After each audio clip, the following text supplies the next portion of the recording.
And the first pitch of the day on the way to James Wood. And it is low and inside. Ball one at 92 miles an hour. As tracked by our radar gun, powered by JTF Gov. Print with confidence. JTF Gov secures the page. Pitch to Wood. Taken low to the inside. And a count of 2 balls and no strikes. Wood hitting at .258, 31 doubles, 27 homers.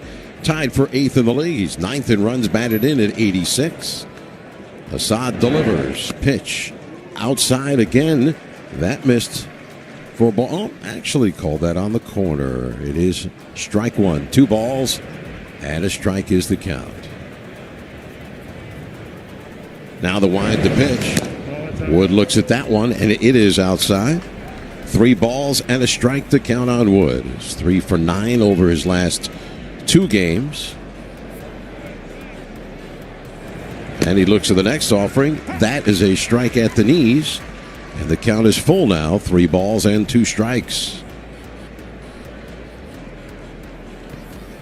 So when he throws on the payoff pitch, it's on the way.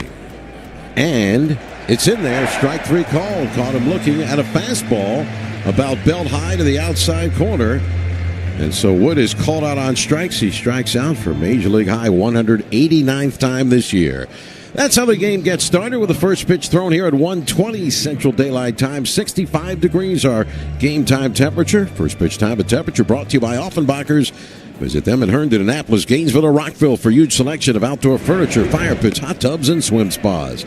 C.J. Abrams checking up on a breaking ball. First pitch to him, and that one is ruled ball 1.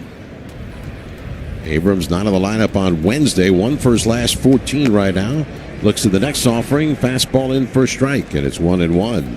Hitting .265, he has 29 doubles, 5 triples, 17 home runs, and 53 runs batted in. Next delivery. Take it low and inside. 2 balls and a strike from Assad, who stands 6'4", 200 pounds, 28 years of age, from Tijuana, Mexico. Assad kicks and delivers, and Abrams a swing and a miss. And a pitch at the top of the zone, a cutter at 88 miles an hour. Fastball, both 4-seam and 2-seam sinker. Cutter, slider, curve, and change. Third base side of the rubber. The wide, the kick, and Assad's pitch. Low to the outside. And the count full. 3 balls, 2 strikes. Missed with a changeup. This catcher, Reese McGuire, framing, tried to bring that one up. A little bit too far to go. As more baseballs are brought out for home plate umpire Clint Bondrak. It's a very modified windup for this right-hander. Assad, who steps to the side, kicks and delivers. And Abrams takes. That's in there. Strike 3 call. Fastball over the outside corner, just above the knees, and Abrams didn't like that call. So Assad has painted the outside part of the plate for strike 3 to both hitters so far. 2 out and nobody on here in the top of the first inning. So we talked about our pitching matchup segment. He seldom walks batters. He fills up the strike zone. The Nationals have not been ready to hit on 3 and 2. Just his 5th start of the year. Breaking ball to Josh Bell is taken. That's in there, a called strike. Bell 0 for his last 11, hitting at .224 for the year. 12 doubles, the triples, 16 homers, and 45 knocked in. And the next pitch swung on and at the plate in the dirt, and the count is 0-2. Hitting .248 left-handed. 13 of his 16 home runs from this side of the plate. Outfield a touch the other way toward left. Assad delivers, and he's way upstairs with this offering. A fastball on 0-2. It's 1 ball and 2 strikes with Dalen Lyle in the cleanup spot on deck for the Nationals. Time called for Bell. Ricky Gutierrez coaching at third. Gerardo Parra on the lines at first for manager Miguel Cairo. Managing his 50th game of the year for the Nationals. Assad rocks and kicks. Here's the pitch. Breaking ball lifted in the air, left field. Ian Happ to his right is there and makes a one-handed grab, and it's a 1-2-3 inning for right-hander Javier Assad. Jake Irvin up the dugout steps to take them out as we go to the bottom of the first. The Nats out in order. It's the Nationals nothing. The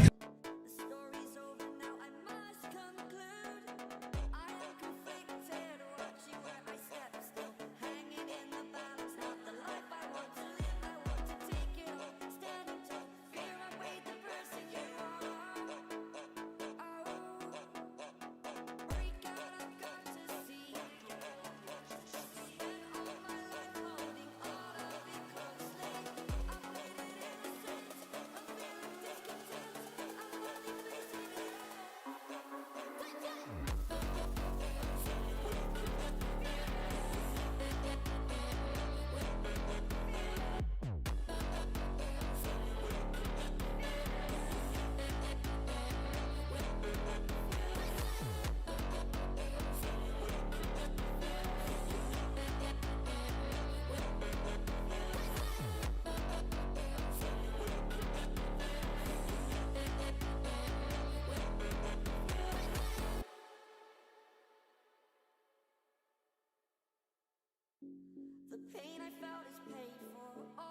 hitters. Left-handed hitting Michael Busch will lead off for the Cubs at the bottom of the first inning in the leadoff spot for the 36th time this year. Ian Happ will lead off batter most of the time, 84 times, but over the last couple of months against right-handed pitching, Busch has moved up. Here's a swing and a high fly ball to the first pitch. Left center field, Wood and Hassel either can take it. It'll be James Wood and Robert Hassel crisscrossing, and Hassel makes the catch for the outs. Wow, that was close. It wasn't readily apparent who had that catch initially. I couldn't tell for a second there. Yeah, there's a little bit of a miscommunication there. Wood peeled off a little bit behind him, but that was weird. Definitely a disaster averted. It can be loud here. First time for Hassel at Wrigley Field. And here is Ian Happ, the switch hitter, hitting .239. First pitch to him is outside, ball one. 26 doubles, 19 homers, 65 runs batted in. Cubs are fourth in the National League, eighth in the major leagues in home runs hit. Pitch on the way, breaking ball, and that one in for a strike at 78 miles an hour. Switch hitter is Happ, and 15 of his 19 home runs is a left-handed hitter. .244 left-handed. Irvin delivers. Fastball outside. 2-1. Riley Adams handling that one, doing the catching with Andres Chaparro, the start at first base. Luis Garcia Jr. at second. C.J. Abrams back in the lineup at short, and Brady House, the rookie, at third base. Now Irvin's into the wind, and the pitch. Fastball outside. Ball 3-1. Already told you 2/3 of the outfield with James Wood in left, Robert Hassel in center, and Dalen Lyle in right field. He's mic'd up today for a national TV audience. Breaking ball, swing and a miss. Curveball running down and in, and Happ swings over the top of it. Count full, 3-2. He's been a hot hitter, .339, hitting in 12 of his last 16 games. Now the payoff pitch on the way, and missed outside with a curveball, ball 4. Try to have that one break back in over the outside corner and missed. So the Cubs have their first base runner of the day, and their designated hitter, Seiya Suzuki, comes up. Right-handed hitter, hitting at .244 at 134 games, 29 doubles, 3 triples. He has 27 homers, tied for 8th in the league with James Wood of the Nationals. He's driven in 89. That's number 5 in the National League in runs batted in. Irvin delivers, swinging a line drive, one hop, and bouncing into right field, a base hit. Rounding second is Happ, going on to third as Lyle charges in to pick it up and throw the ball into second. So the second baseman very much toward the middle against Suzuki. I mean, he didn't that ball hard at all. A soft line drive, one hop into right field. And Happ easily goes to third, and the Cubs have a threat with one out. The only thing hard on that play was Happ's slide. Almost face planted on his head first dive into third when there was no play. Yeah, I don't understand why he slid at all. That looked very painful. That's like asking to get hurt. So here is Pete Crow Armstrong, standing in for the left side, an all-star for the Cubs this year. Now the set. And Irvin delivers. First pitch hit of the year to deep right field, but playable. Lyle started back now in. He'll make the catch. He'll throw it in. It'll be cut off by Chaparro. In from third to score is Ian Happ. Holding it first, Suzuki on a sacrifice fly, and RBI number 84 on the year for Pete Crow Armstrong. And the Cubs, with 2 out of the bottom of the first inning, are on the board first. It's Chicago 1 and Washington nothing. Unfortunately, it seems obligatory for Irvin to give up damage in the first inning. His ERA was 9.96 in the first. This is start number 29. He's allowed 32 runs in the first inning alone. See if he can get out with only 1 run on the board. Nico Horner, the batter. First pitch to the Cubs second baseman, low and outside. 4-1. Horner hitting .288. He's 7th in the National League in batting. 146 hits. He's won a Gold Glove, outstanding fielder, and a swing and a foul back behind the plate. 1 ball and 1 strike to count.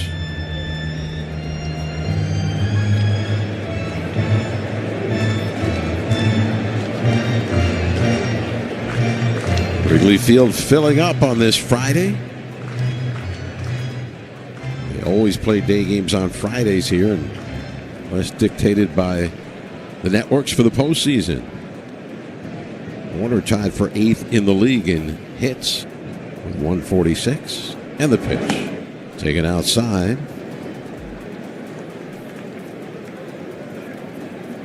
2 balls and a strike.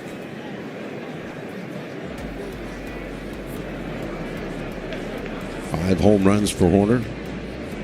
54 batted in. Turned by Urban, throw to first, and back in is Suzuki, who has 5 steals in 7 tries. Cubs are second in the National League, 139 steals for the year.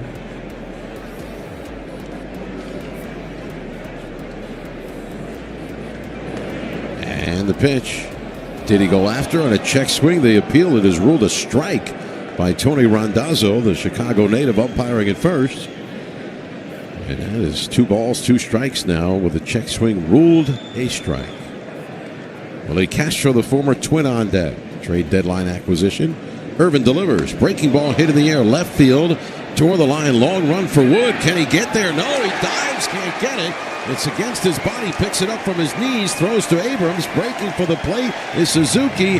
He will score on a fly ball double for Nico Horner. RBI number 55 of the year for Horner on his 25th double, and the Cubs lead 2-0. Boy, Wood was well off the line. It's the right-handed hitter and had forever and a day to get over there to try and get to that ball. And it dropped in against his body, and Suzuki running on contact with 2 out scores. 2-0 Cubs. Horner is an opposite field hitter. That's why he shaded that way. And when Wood elected to dive, that basically allowed the run to score because he had to throw from a knee. Now Willie Castro, a switch hitter, batting left-handed, and a curveball swung on and missed, strike 1. And he didn't get all that close to it on the dive. I understand running that far, you want to make the effort, but if he stays on his feet, then likely Quentin Berry's got to hold the runner if he can just pick it up cleanly. Now the set. And the pitch. And that is a breaking ball in for a strike. 0-2 on Castro. Struggled in 21 games with the Cubs, hitting 159, 10 for 63 with 1 home run, 4 RBIs. The home run batting left-handed. Hit 245 for Minnesota. 10 homers, 27 knocked in before the trade. 86 games for the Twins. Irvin kicks, delivers inside, and he hit him with a pitch. So Castro will go to first base. And that compounds things for Irvin. That is the 6th batter he's hit, and the 5th left-handed hitter hitting from that side. So runners on first and second with 2 out now, and Dansby Swanson, the former Brave, comes up.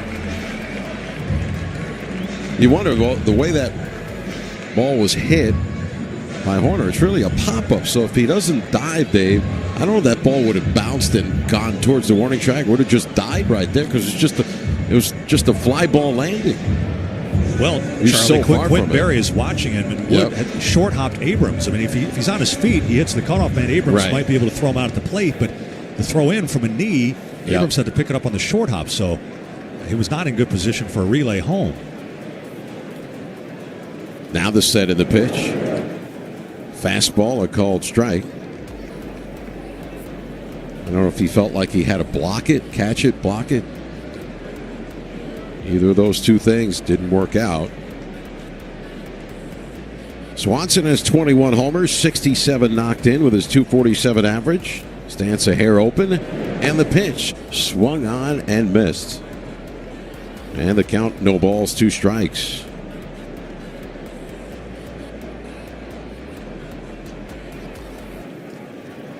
Swanson was a big free agent signing by the Cubs, away from the Braves.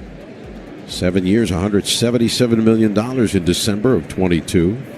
Now the pitch, breaking ball outside. So this is the 2nd year of that big deal. Actually, that makes it the 3rd year, 23, 24, and 25. Time flies. It seemed like Swanson's been here for 3 years. Of course, he left after the Braves championship season as a free agent. Pitch on the way, swung on and fouled back behind the plate. And the count holding 1 ball and 2 strikes. He's a strikeout candidate. Last year, Swanson struck out 144 times. This year he's eclipsed that total, 147. Last year with the Braves, struck out 182 times. Two-time Gold Glove winner. No time called as Irvin stepped off, so Swanson resets. Now Irvin ready. Check of the runners. Here's the pitch.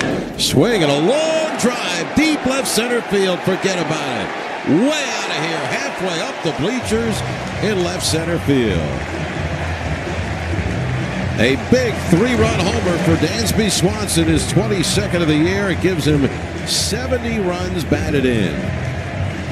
424 feet on that blast. Halfway up the bleachers in left center field. And it's now the Cubs 5 and the Nationals nothing. A big first inning crooked number for Chicago. Irvin unable to pitch his way out of it and unable to avoid his league-leading 32nd home run allowed this year. Left it middle of the plate and up, which in this ballpark with these conditions is not a recipe for success. It was just above the belt. Here is Matt Shaw, the rookie third baseman. First pitch to him is outside, ball one. Pay for the hit batter. A walk earlier. And the Cubs are off and running. Pitch in for a strike. It's 1-1 to Shaw, right-handed hitter. Hitting .231 in 106 games, 19 doubles, 2 triples. Shaw has 11 home runs and has driven in 36. And now the pitch. Swing and a foul back behind the plate. It's 1-2. Shaw began the year in the big leagues. He was optioned April the 15th, recalled May the 19th. Been in the big leagues ever since. He was their top prospect coming into the year. Drafted in the first round of 2023 by the Cubs out of the University of Maryland. Now the pitch. Fastball is in there. Strike 3 called and the inning is over. But big time damage done by the Cubs. The inning ending with Irvin's first strikeout. They score 5 runs on 3 hits, a walk, a hit batter, and nobody left. At the end of an inning, it's Chicago 5, Washington nothing on the Nationals.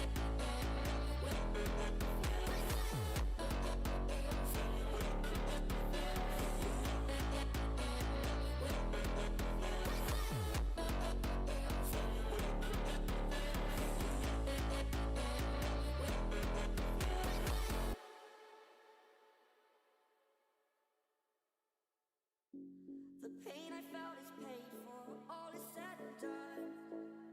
Oh, I am restricted, fixed upon the web. I need to kick the habit that my mind is breathing in. Break out, I've got to see. Spent all my life holding all of it closely. I've made it innocent, a feeling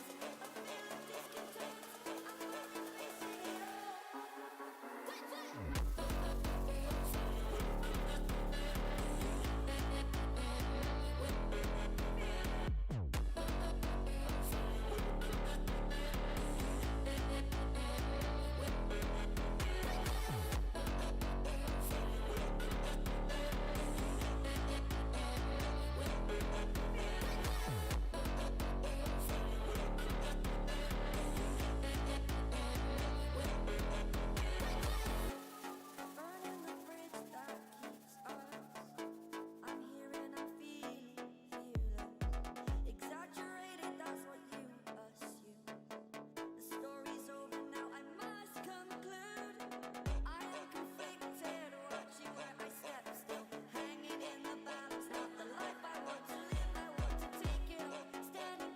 I'm only facing it all.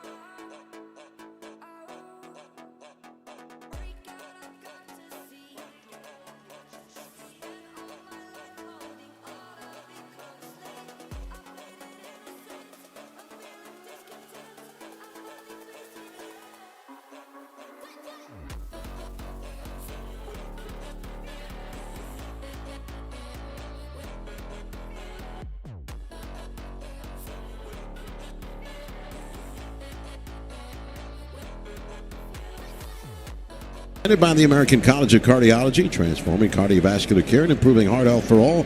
Visit them at acc.org. Pitch to Lyle, taken again, and that is in there, called strike with a cutter, and the count is 0-2. Lyle's hit in 4 straight, 7 for his last 15. He's hitting 5 of 6 with 8 hits over that time. It's been a great year for him, having begun the year at Double-A Harrisburg. Swing and a miss at the 0-2 fastball. He's down on 3 pitches, and Saad has come out of the gate striking out 3 of the first 4 Nationals. That'll bring up Luis Garcia Jr. hitting at 260. Left-handed hitter against the right-handed pitcher. Garcia with 26 doubles, a triple, 11 homers, 57 knocked in. The pitch is too low with a fastball, ball 1.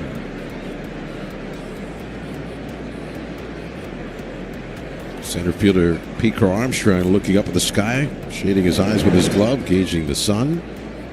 Breaking ball high. 2 balls, no strikes to Garcia. That's out in order. The first, the Cubs batted 8 and scored 5 runs. Capped by a Dansby Swanson 3-run homer. Swinging a line drive hit hard to center. Crow Armstrong barely has to move. A touch to left center makes the catch. Garcia out on a hard line drive to center field. 2 up and 2 down for the Nationals. Here at the top of inning number 2. That'll bring up Andres Chaparro, making his 10th start of the year. His 8th at first base. He's 6 for 31 in the big leagues. With 2 doubles, a homer, and 2 runs batted in. That is a 194 average. A 275 at Rochester this year as he looks at a first pitch in for a strike.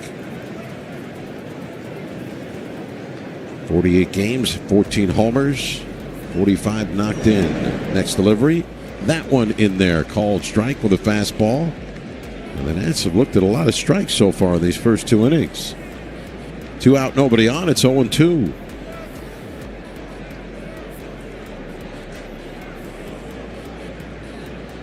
And now the right-hander, Assad winds, kicks, delivers the pitch. Chaparro takes fastball off the plate. 1 ball, 2 strikes.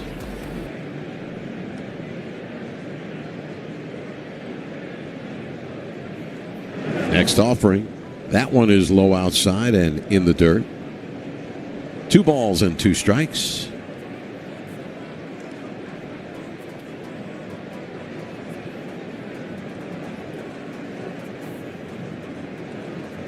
Now Assad rocks, kicks, delivers. And the pitch. That one missed low. So the count is full. 3 balls, 2 strikes.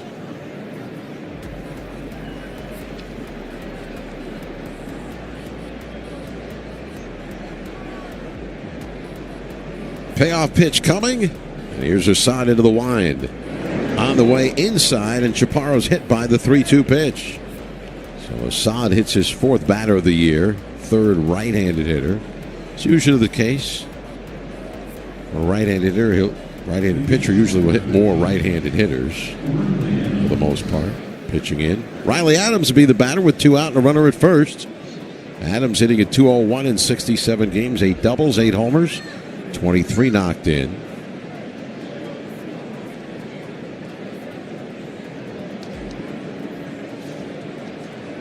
That's really don't have a lot of history against Assad. Pitch swung on and hit in the air to right field. It's playable for the right fielder. Castro in a few steps now, drifting back as the wind has picked up. But he's able to make the adjustment and make the catch, and Adams out on 1 pitch to end the inning. A hit batter with 2 out, a man left aboard for the Nationals. We go to the bottom of the 7th. We'll be right back.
runs, 3 hits, a walk, a hit batter. They both scored, and the pitch to McGuire is in, a called strike, a curveball.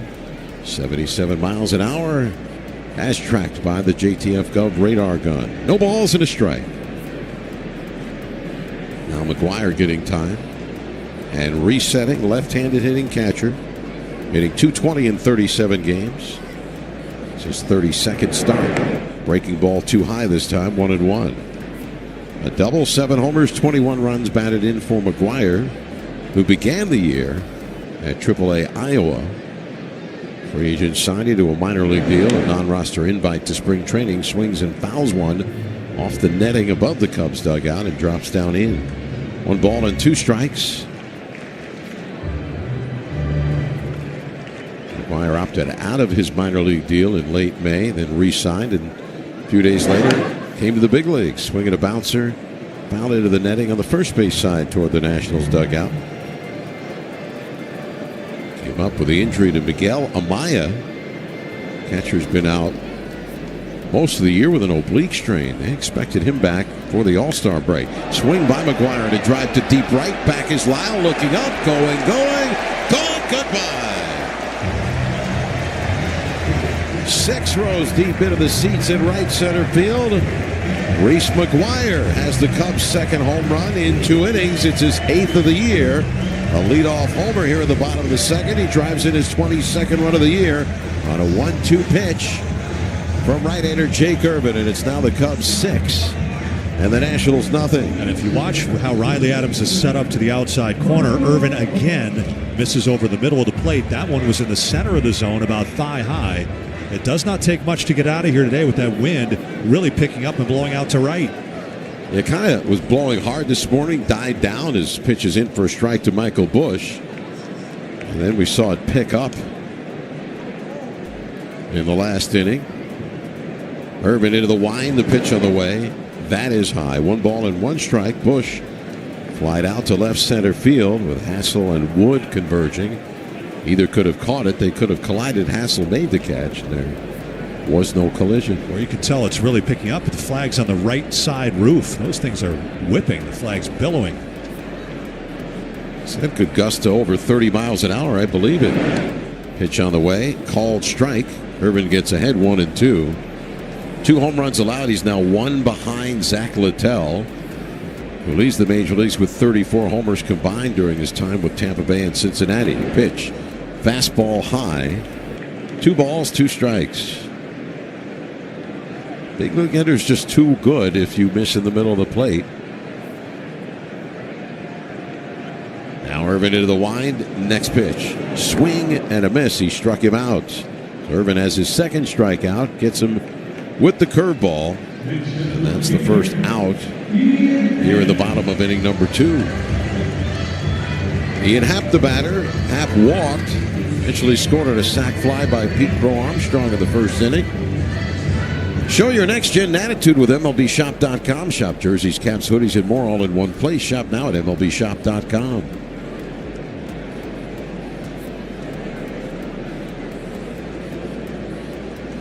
Happ with strike 1.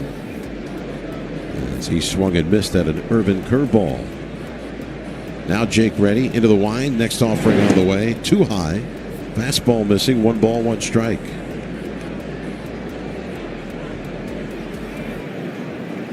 A gap in left center. And now the wind, and Irvin delivers. Swing and a miss. 1 ball, 2 strikes.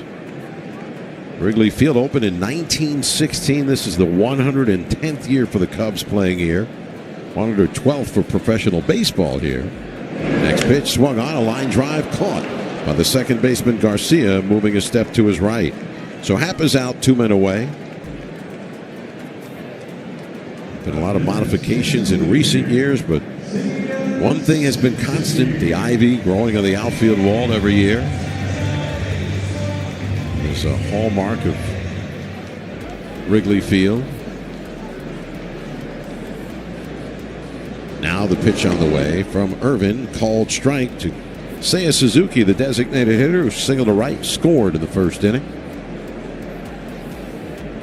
11-foot high wall all the way around, foul pole to foul pole. Now the pitch swung on, hit in the air to shallow center. Garcia out. Hassel coming in, and he will make the catch for the out.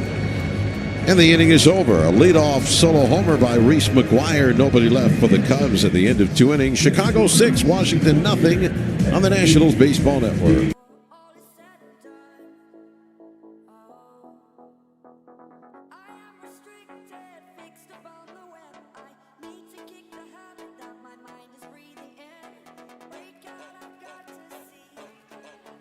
Spent all my life holding all of it closely. I've made it innocent, a feeling discontent. I'm finally facing it all.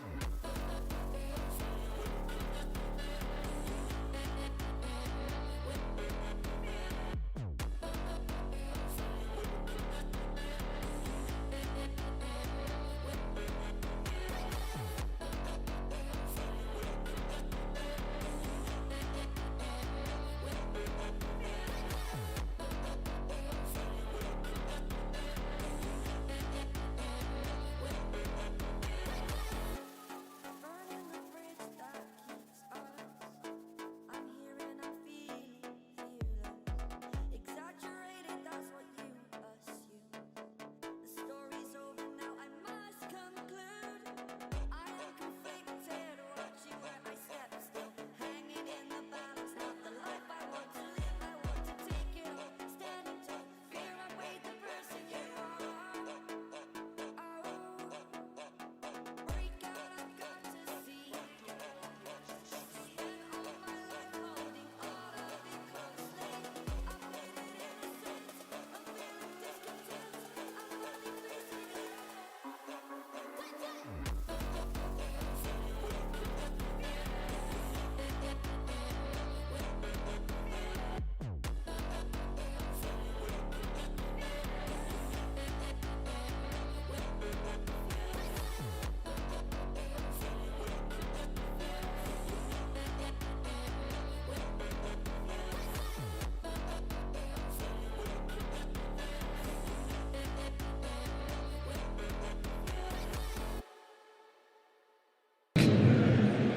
But you come here in September, you don't know what you're going to get. It's fairly comfortable 65 degrees as Hassel digs in against Javier Assad. The burly right-hander hesitates in his windup, and now he throws.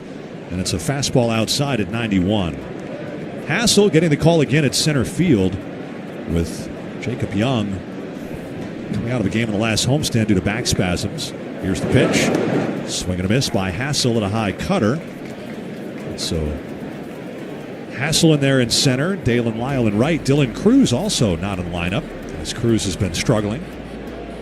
The 1-1. And Assad hits the inside corner with a fastball, 1-2. Hassel hitting eighth. Will take a timeout and be followed by Brady House and James Wood. Hassel 231, 2 homers. He's driven in 14.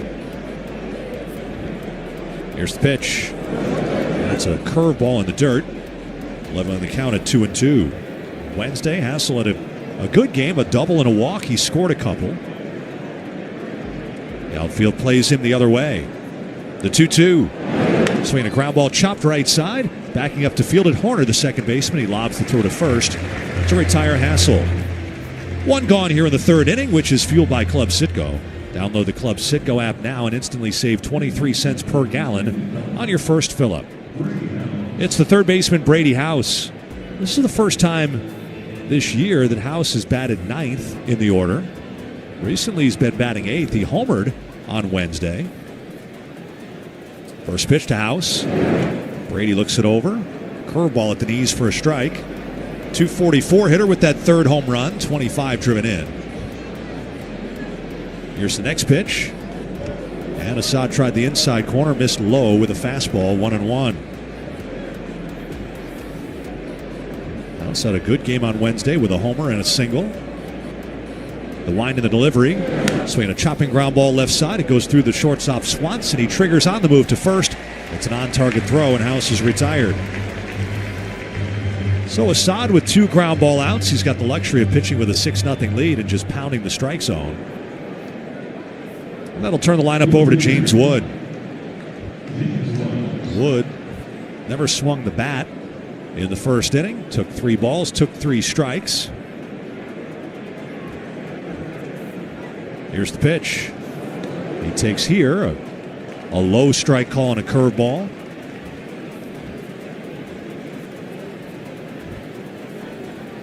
Next pitch.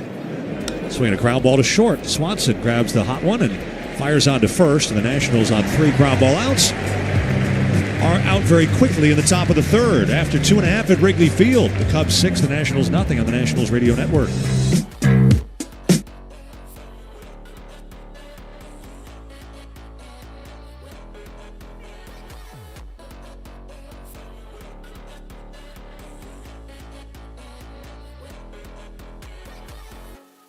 Burning the bridge that keeps us. I'm here and I'm feeling fearless. Exaggerated, that's what you assume. The story's over now, I must conclude. I am conflicted, watching where I step still. Hanging in the balance, not the life I want to live. I want to take it all, standing tall. Fear I weighed the person you are. Break out, I've got to see. Spent all my life holding all of it closely. I played it innocent, a feeling discontent. I'm only facing it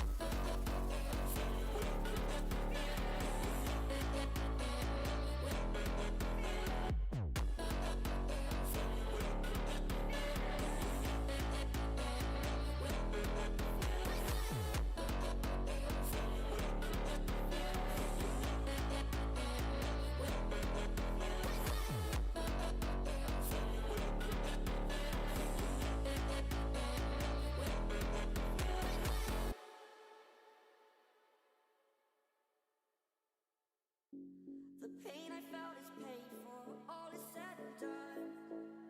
Oh, I am restricted, fixed upon the web. I need to kick the habit that my mind is breathing in.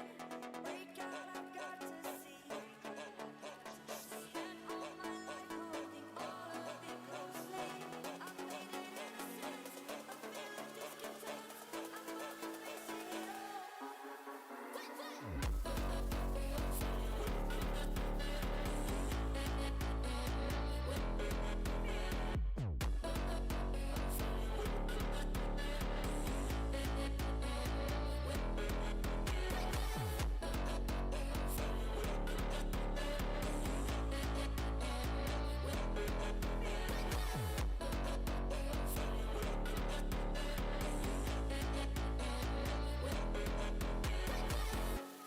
Burning the bridge that keeps us.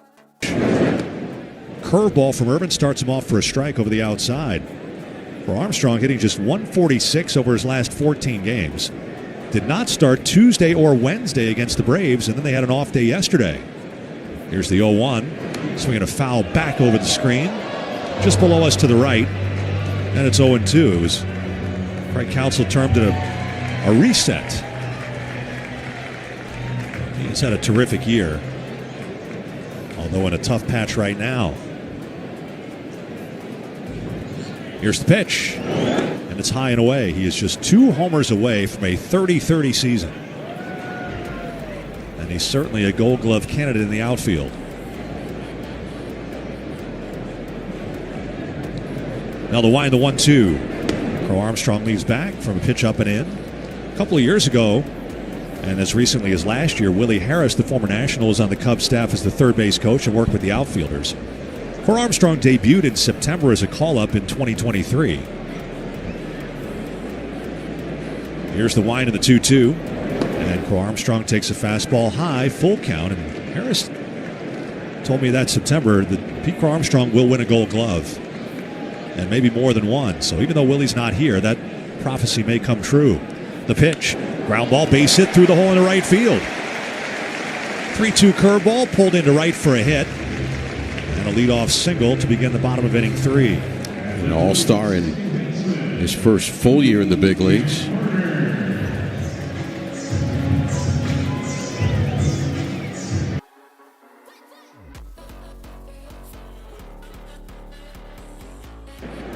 Batter now is Nico Horner. Outfield shades Horner the other way. The pitch. Down and outside. Every time Nico Horner faces Jake Irvin, it pops into my head Irvin's major league debut in May of 2023 against the Cubs at Nationals Park. Horner was the first batter for Jake to face, and he drilled him in the back with the first pitch. Throw over to first, Crow Armstrong back standing. It was, obviously maybe Horner didn't feel this way. It was funny to the point that Jake Irvin actually cracked a smile as if, you've got to be kidding. That's how my big league career starts. I hit a guy right in the back with my first pitch. The 1-0. Swinging a pop-up foul. This will come up just short of the reaching fans along the railing of the second deck. 1 ball, 1 strike. It's very John Lannon of him, right? Yeah, Lannon didn't hit Chase Utley with the first pitch, but with the last pitch he threw in his big league debut when he was tossed out of the game. Yes.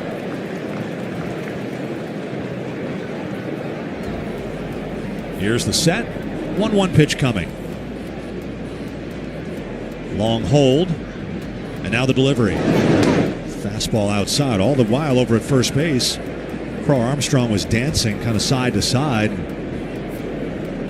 As long as Irvin held the ball, there really was nowhere for him to go. But Horner, an ideal hit and run candidate, he's a great contact hitter. Seldom strikes out. A long hold again and a throw to first. That'll be Irvin's second disengagement. To that point, Horner's only struck out 40 times in 551 plate appearances. It's amazing. That's a unicorn in this kind of day and age. It's amazing. It's not quite Luis Ariz, but it's one of the top hitters to strike out, toughest to strike out. The pitch is a curveball inside. It's 3-1, and that makes him a guy who hits the ball to right field, puts it in play. The perfect hit and run candidate, because Garcia will break to cover and the right side's open. There goes the runner. The pitch is chopped foul to the left of home plate. So he had his opportunity to hit to right field and fouled it away. Back to first goes Crow Armstrong. You figure he'll be on the move again with the count full. Nobody out here in the bottom of inning 3.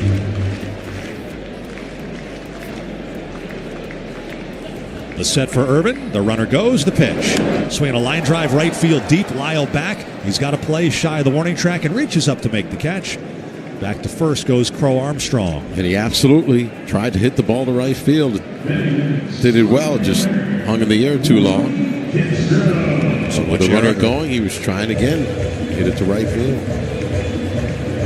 There's Willie Castro. Switch hitting right fielder today with Kyle Tucker not in the lineup. And Tucker battling some left calf tightness. There goes Crow Armstrong with a big jump. The pitch is outside. The throw by Adams sails a bit. Abrams has to come off the bag to catch it. It's stolen base number 32 for Crow Armstrong. And he had a moving start. Adams rushed the throw, and fortunately Abrams made a good play to keep that from going awry and give PCA an extra base. So a 1-0 count.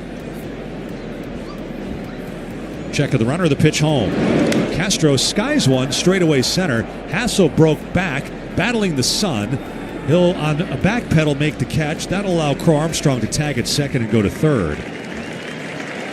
Second out of the inning, and Hassel, I think the wind and the sun battling it the whole way.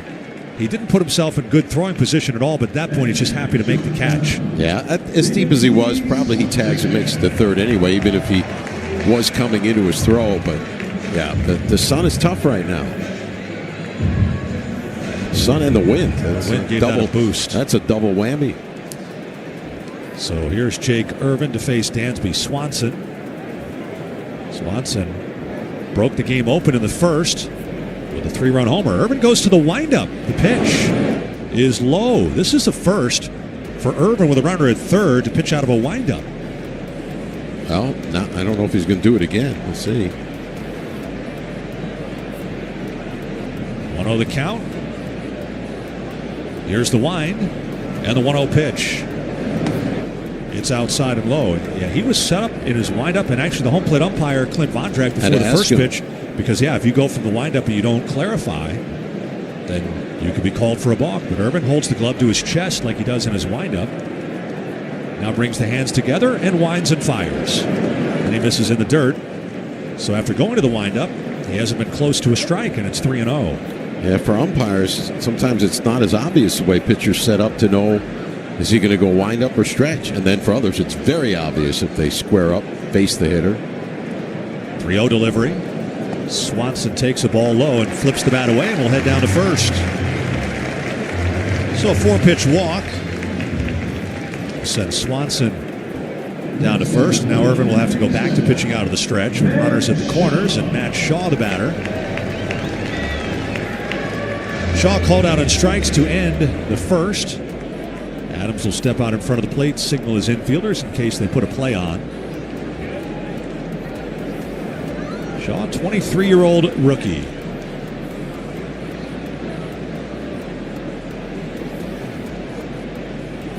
He stands a hair open, cocks the bat behind his ear. Set the pitch. Shaw takes. That's slider over the outside corner at 86.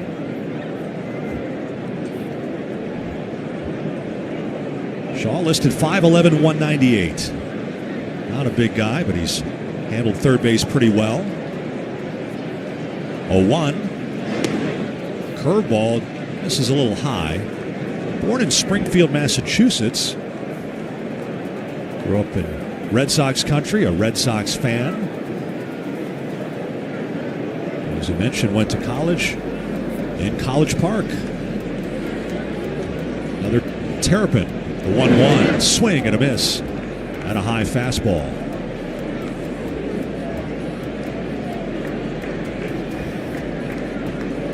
And our share of ex-Terrapins facing the Nats recently with Brandon Lau. All the series earlier this year, they faced Lamont Wade with a few different teams. The 1-2, the runner goes. Pitch is outside. Adams will not make a throw. Carl Armstrong was way down the line at third, and Adams could not risk a throw. In fact, Garcia never even covered second, so there was nobody to throw to. So with a 2-2 count, Swanson has his 12th steal. The Cubs have a pair of steals in the inning, leading 6-0. They're trying to put the pedal down here. 2-2 to Shaw. Fastball upstairs.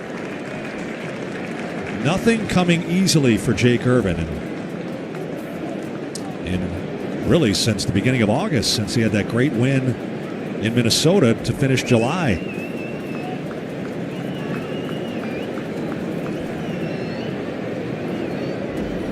Now the long hold and his 3-2. Swing, it's nubbed, spinning up the first base line, but will trickle foul over near the first base coach, Jose Javier. That one was a cue shot right off the very end of his bat and had a lot of spin.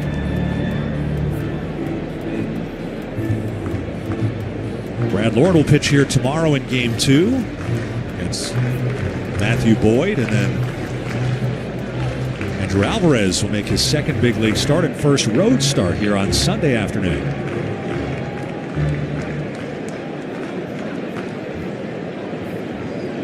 Cubs are posting a TBA.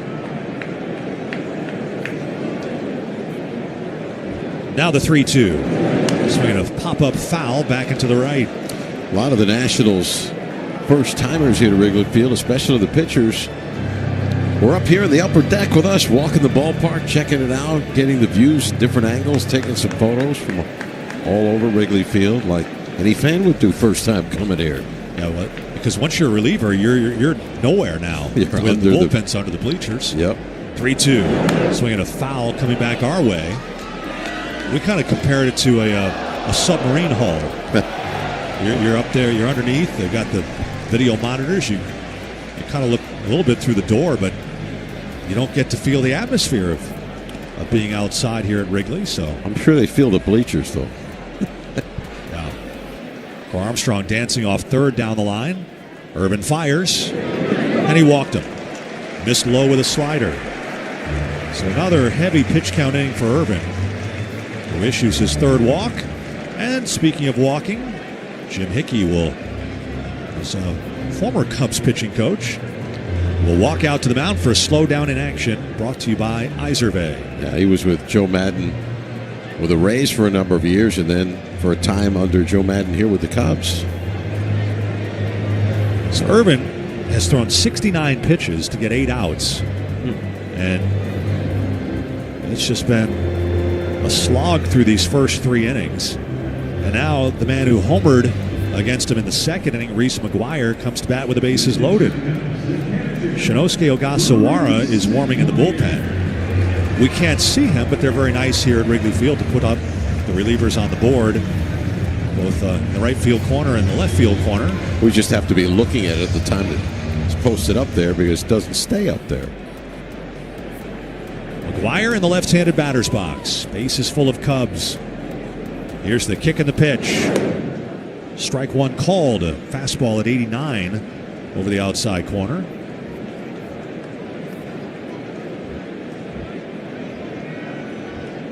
Carl Armstrong at third. Swanson at second. Shaw at first. Here's the pitch. Swinging a pop-up left field side. Chasing Wood. Abrams and House. Wood closing on it. He'll make the catch. And that will end the inning. Someone had enough hang time for Wood to circle in and over. Jake Urban ultimately does post a 0 in.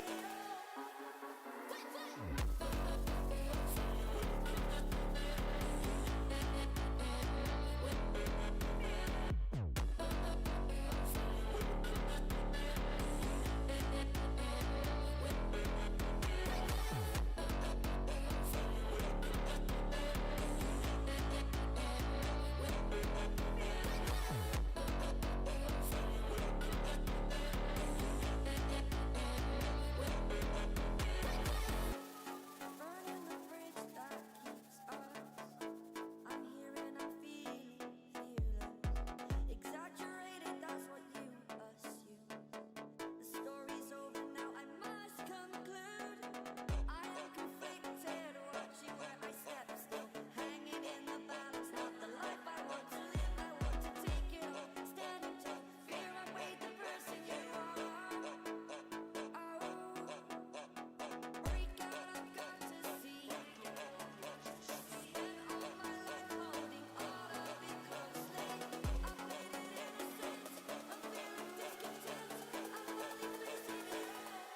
finally losing it The pain I felt is paid for, all is said and done.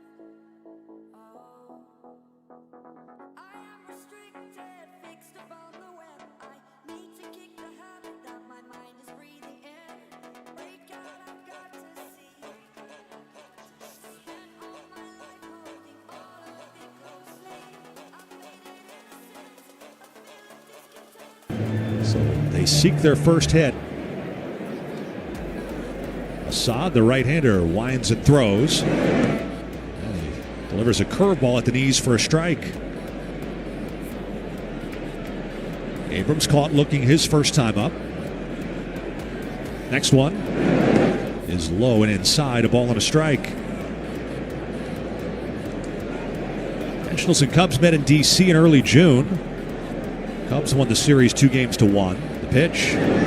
Abrams lays off a changeup outside, 2-1.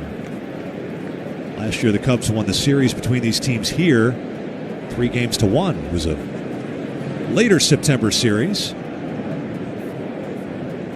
2-1 from Assad. Swing and a miss. And a center cut fastball. So, second year in a row, the Nationals visit Wrigley in September. Next year, the Nationals will open their year here at Wrigley. 2-2 pitch to Abrams, fouled back into the screen. It'll be the second time in the Nats' history that they open a season here. The other one was the memorable 2012 season. The opening series here. Let's hope it's warmer next time. The 2-2 pitch popped up foul, third base side out of play. The wind was howling in off the lake. And an opening day, Ryan Zimmerman hit 2 balls that today would have landed on Waveland Avenue. That day didn't reach the warning track. The 2-2. Abrams slices one down the third base side. It'll land foul up into the netting. So he's fouled off 3 in a row. It was a Steven Strasburg, Ryan Dempster matchup on opening day. That's will be on their way to 98 wins in their first division title and postseason berth. 2-2. Up and outside, full count. And then the Nationals will visit the White Sox next year at the end of April. Here's the pitch. Swinging a fly ball, shallow left center field. Swanson moving out. Moving in Happ along with Crow Armstrong. And Happ has to make a reaching catch. Crow Armstrong turtled away from it, battling the sun. And so Happ comes over, reaches far to his left, and hauls it in. Swanson didn't see it. Crow Armstrong couldn't see it. Happ was the one who did, and he made the catch. And barely. Seemed like the wind was pulling it away from him. Glove outstretched as far as he could reach. I mean, if Crow Armstrong was a turtle, his head would have gone inside his body. I mean, he totally turtled away from it. No idea where it was. Pitch to Josh Bell. And Bell takes a changeup for a strike. It's about as tough a day for fly balls as you can have with the sun and the way the wind is blowing hard now toward right field. Here's the delivery. Bell takes a ball just outside. Kind of what we anticipated. So the Nationals have a trip to Chicago in March and in April next year. Now the pitch. Ground ball, first base side. It's grabbed deep at first by Bush. The first baseman will take it himself, retiring Bell. 2 up and 2 away. Next Saturday, don't miss this season's final bobblehead. It's Dylan Cruz's debut bobblehead and his first to feature the new City Connect jersey. It's the Nats and Pirates at 4:05. Grab your tickets at nats.com/promos. Here's Dalen Lyle. Lyle in a cleanup spot for the second time this year. A pitch from Javier Assad. Lyle fouls it back into the screen for strike 1. Lyle struck out 3 pitches in the second inning. Lyle's moved all over the lineup, but recently he's been hitting high in the lineup. He batted second on Wednesday with Abrams not in the lineup, and today 4th. The pitch. Lyle skies one left center. Crow Armstrong angling back to the warning track, battling the sun and the wind, and he can't find it. The ball lands behind him, bounces up against the wall, and then he bobbles it. Lyle's rounding third. He's going to hold on, though, as Crow Armstrong recovers and throws it back in. For a moment, you thought Lyle might circle the bases. But Crow Armstrong, who lost the ball a moment ago, hit by Abrams, couldn't find that one either. And it turns out to be a triple for Dalen Lyle. And again, if Crow Armstrong didn't get it back in quickly, that was going to be a 4-bagger. 6th triple of the year for Lyle. And Crow Armstrong is having a heck of a time battling the elements. And that's how the Nationals get their first hit. Pitch to Luis Garcia. He's jammed and pops it up foul off third, racing over Shaw. Not a lot of room there, and it lands in the dugout. Out of his reach. Foul territory gets a lot narrower as you go quickly down the line. So Shaw ran out of room. The wind pushed that. That ball did land on the warning track. Catchable, but not when you can't see it. Here's the pitch. Garcia blasts one to right center field. Back goes Castro to the warning track, looking up, and it's gone. Luis Garcia Jr. puts it into the bleachers about 3 rows in right center. The Nationals are on the board. It's 6-2 Chicago.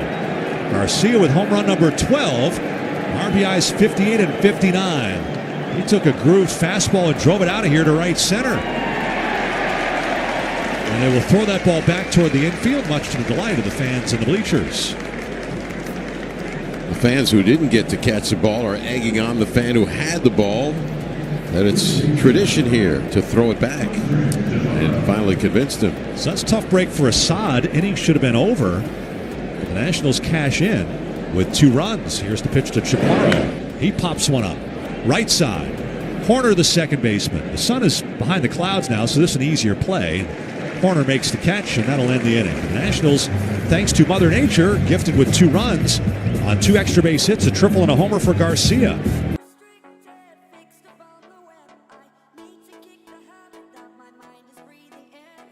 Wait, God, I've got to see. Spent all my life holding all of it closely. I've made it innocent, a bit of discontent. I'm not releasing it all.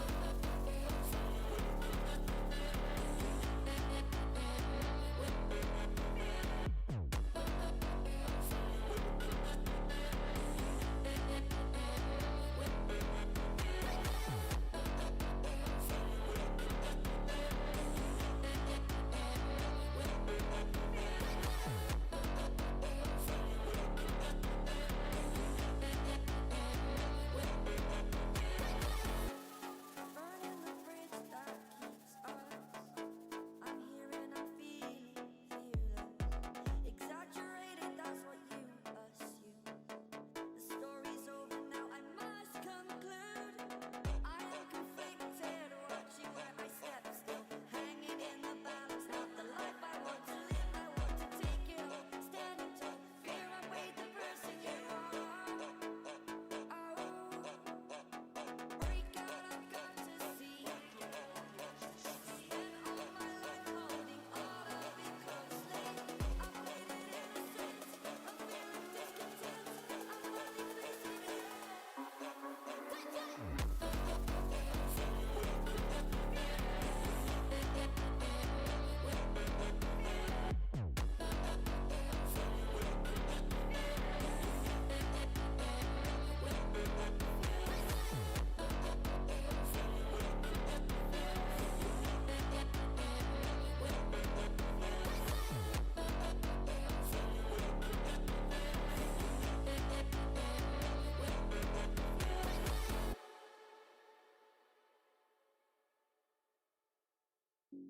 The pain I felt is paid for.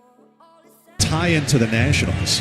Yeah, we talked about that the other night. If you're an early, if you remember this, then you earn your Nats fan credentials. 2006, the Nationals' second year, Sosa had finished his career with the Cubs in 04, played 05 with the Orioles. 2006 in spring training, he was a free agent. And the Nationals offered Sosa a contract. It looked like he was going to be with the Nationals. Batter to lead off the bottom of the 4th is Michael Busch against Jake Irvin. Tall right-hander delivers, and it's in the dirt. Nationals went so far as to hire Sosa's personal batting practice pitcher to be on the staff to throw BP. But Sosa ultimately decided to reject the offer, and he didn't receive another offer. The 1-0, curveball outside, 2-0, and so Sosa sat out the entire 2006 season, and then did come back to play his final year in 2007 with Texas, the team he broke into the big leagues with. Pitch is grounded right side. Second baseman Garcia juggles, regathers, throws to first, handled by Chaparro. That was a bit adventurous. But it seemed for a while like Sammy Sosa was going to be a Washington National in 2006.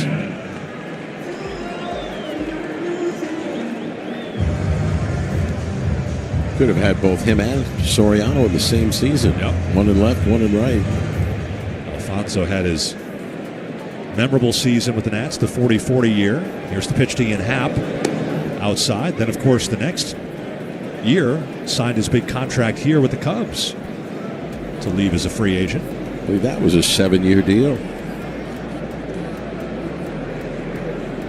1-0 pitch to Happ is outside, ball 2. And then he eventually was back with the Yankees at the end of his career. The interesting thing for Sosa, he had not been back to Wrigley Field after his playing career until earlier this season. The 2-0. Happ takes a curveball for a strike. It was an estranged relationship. And so the olive branch was extended, and Sosa was welcomed back earlier this year to rousing ovations. 2-1 is outside, ball 3. In the 1998, it was around this time, early September, when McGuire and Sosa were closing in on Maris, and McGuire got there first, hit number 62.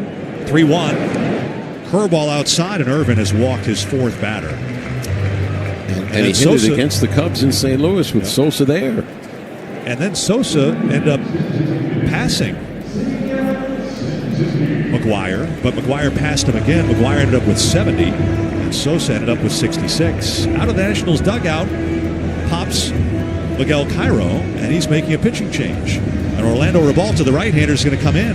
So Jake Irvin, who barely survived the third after a walk with one out in the fourth, is out of the game. A call to the bullpen brought to you by Main Street Bank. It's your local bank local. Put our team in your office. Member FDIC. Equal housing lender. It's the Cubs 6, the Nationals 2 with his pitching change in the fourth on the Nationals Radio Network. Looking for an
The pain I felt is paid for, all is said and done.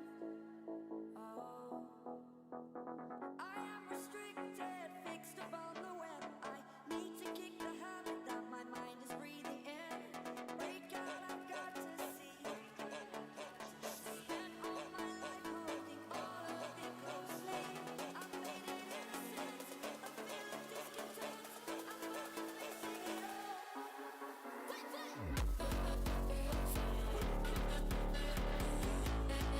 it all. 18 hits.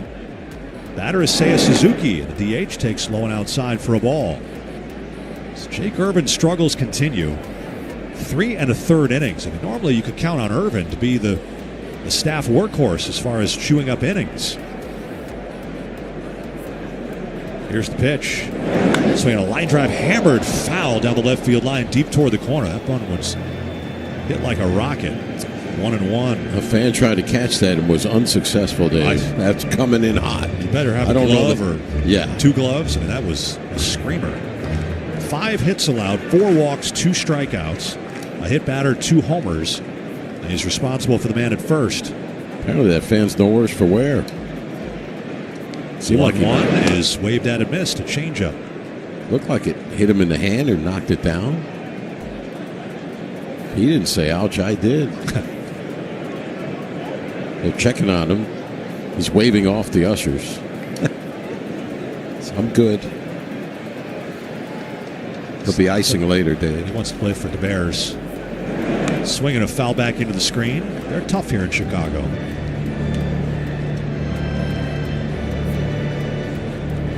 Sun breaking back through the clouds. There was momentary respite for the fielders. You had Crow Armstrong lose the ball in the sun, and then by the time the inning ended, the sun was behind a cloud. Now it's broken through again. 1-2 pitch. Check swing. Strike 3 called. A slider gets the outside corner. Ribalta catches Suzuki looking for the second out. Our injury report. Some good news on that front, presented by Inova, the official healthcare provider of the Washington Nationals. Josiah Gray, just over a year after Tommy John surgery, will make his first official rehab outing on Sunday, hoping to pitch 2 innings for Wilmington. Keibert Ruiz caught 6 innings yesterday on his rehab assignment. Here's Pete Crow Armstrong. He swings and taps one foul to the right side. He'll continue to ramp up. Catch 7 innings today, DH tomorrow, and then catch 9 for the first time on Sunday for the Senators. Mackenzie Gore's been continuing his throwing program as he's on the IL for shoulder inflammation, but he's been throwing for several days now. 0-1 pitch, swinging a foul back. And on the minor league front, one of the Nationals' prized pitching prospects, Harleen Susanna, who came out of a start recently, had been termed tricep soreness. The updated diagnosis, an MRI revealed a right lat strain. So that's the news on Susanna.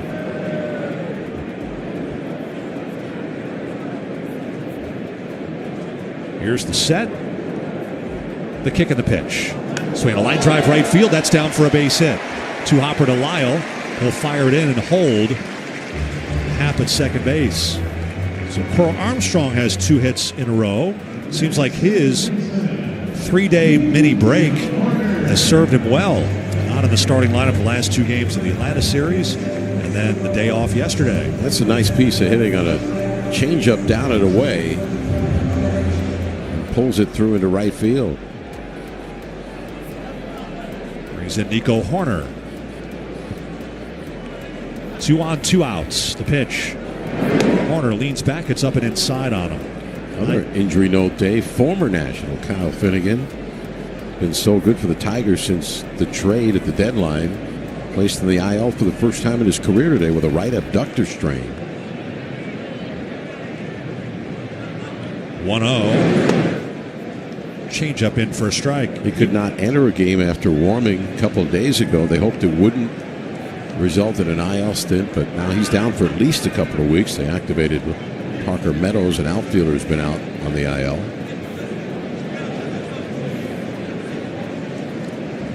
Long hold. Rebalta's delivery is in the dirt. Oh, nice play by Adams to get a glove on it and keep it close. Save a wild pitch. Hopefully Certainly not serious. You'd hate to see Finnegan miss out on a chance for the postseason. Right. Actually, Adams, he got that with his throwing hand on the bounce. Ouch. Throwing hand into and off the glove. Now that's selling out as Rebalta, 55-foot changeup, was ticketed for the backstop. 2-1.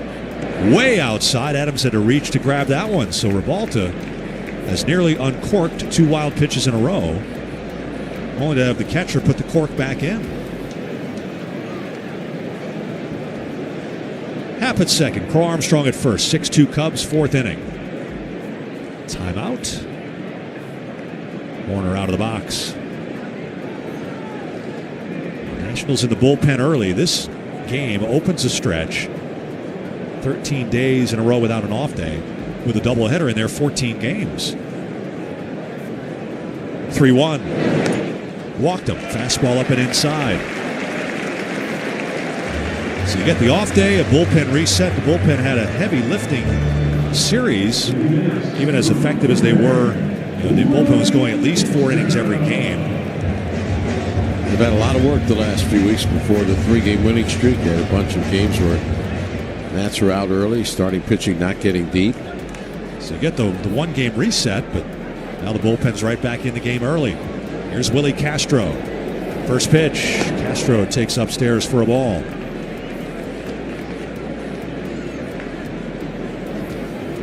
Nationals just pulled a little closer. You hate to give those runs back in the very next half inning.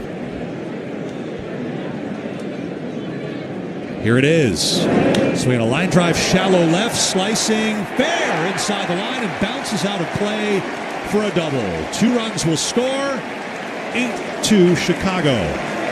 Happ and Crow Armstrong cross the plate. Horner over to third. Castro at second as he one-hopped one into the seats on a slicer right down the left field line.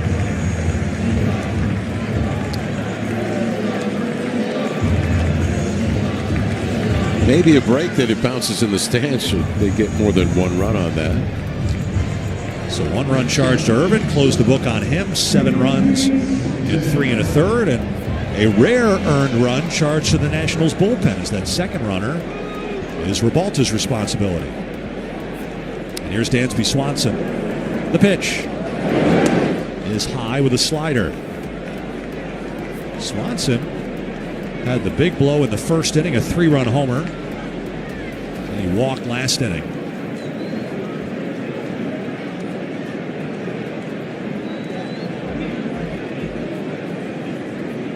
Here it comes. And it's inside. And we've talked a lot about the wind and the elements and a good day to hit. I mean, the balls the Cubs hit were crushed. But think about all the walks.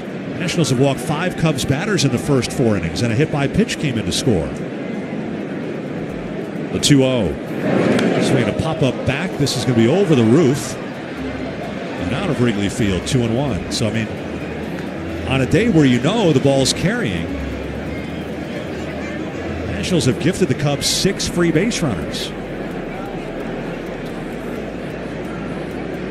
That's not going to work. Ogasawara is back up in the bullpen. Revolta laboring the pitch. That's at the knees for a strike. May have made him pay for the free passes.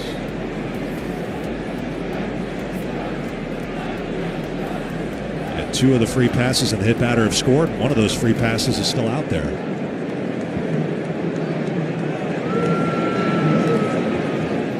So the Nationals scored 2 in the top, but they've given it right back.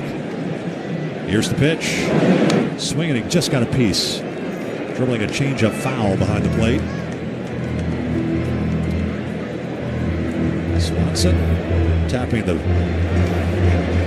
knob of the bat in the dirt. See if he broke it. He's content to stay with what he's got.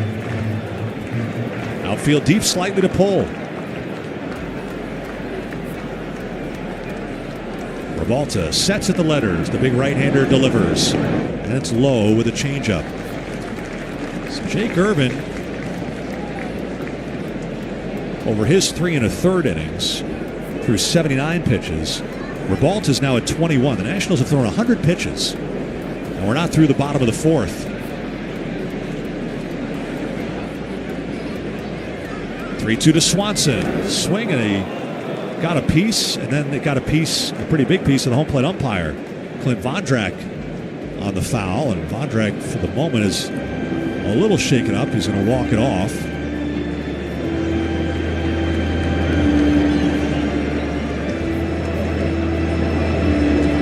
That one went right underneath Riley Adams through his legs and came up and hit the home plate umpire Clint Vondrak.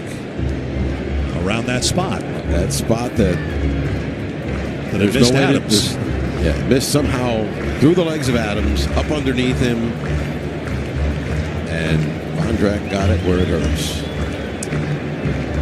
The strike 3 call might be more of the falsetto variety. Hope to find out. Maybe just a signal.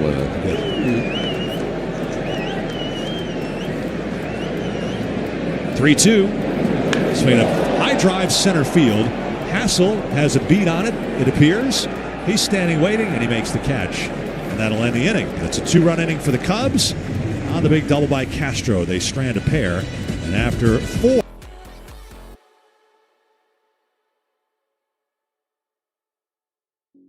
The pain I felt is paid for, all is said and done.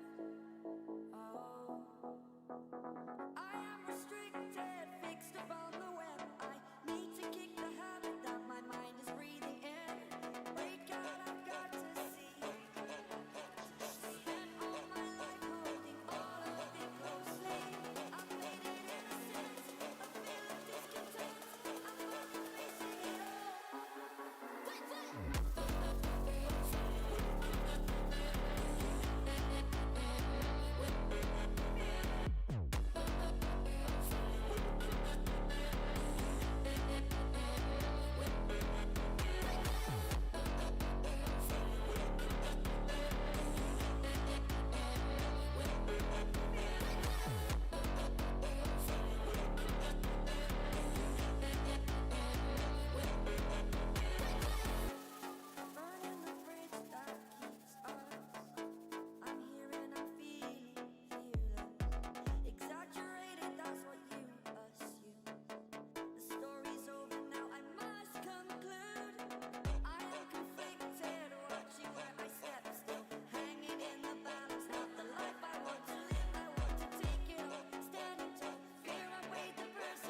Expect more at Portner and Shore. Call 855-PORTNER or visit PortnerandShore.com. The wide end, the 2-2 to Adams, is low outside and bouncing to the backstop. Ball 3-2. Walks for Assad. He has hit one batter and struck out 3. Back fan 3 of the first 4 Nationals. None since. The pitch. And it's too low, ball 4. Adams draws a leadoff walk. So we'll see if the Nationals can take advantage of that. Trailing in this one 8-2. Hassel out on a ground ball to the second baseman Horner, his first time up. Dave was visiting with Dontrell Willis, who's the analyst for the nationally televised game here on Apple TV, also works for Fox. Pitch is in there, a called strike. And he says he's constantly asked him, who he thinks is going to win it all when he walks out of his house living in L.A. Here's the pitch. Fastball inside. And he goes, I don't have all the answers, but he goes, the hardest part to predict is which team will have enough pitching. The teams that are in first place, teams that are in wild card position. Now the pitch. Swing by Hassel, ground ball right at the second baseman. Horner to Swanson at second. Throw to first, double play. 4-6-3. Cubs turn their 109th double play. End of the day, 5th in the league. They are an outstanding fielding club, a .989 fielding percentage with only 56 errors, 3rd fewest in the National League. But even the Cubs, we mentioned Michael Soroka, the former National, out with a shoulder strain. They lost Justin Steele early in the year with a torn flexor tendon and a UCL revision repair. Jamison Tyon's currently on the injured list with a left groin strain. They think he'll be back. Reliever Ryan Brazier is rehabbing right now. Well, the right-hander Eli Morgan, an elbow impingement, been out since mid-April. Pitch to House, swung on and fouled back into the screen. Conversation eventually led to postseason last year. Now the pitch, and House looks it over. It's low and away. As Willis is still he's a part-time consultant for the Dodgers. They didn't have a starter for Game 5 of the World Series. Went with a bullpen game. Next pitch is a strike. It's 1-2. On a swing by House. It's amazing that you would not have a starter for Game 5. You're almost conceding the game, and they ended up winning anyway. Now the wind and the pitch. Swinging a fly ball right field toward the line. Moving to his left. Castro makes the catch. And that's it for the Nationals. In the top of the 5th, a walk, a double play, and nobody's left. We go to the last of the 5th. Chicago 8, Washington 2 on the Nationals Baseball Network.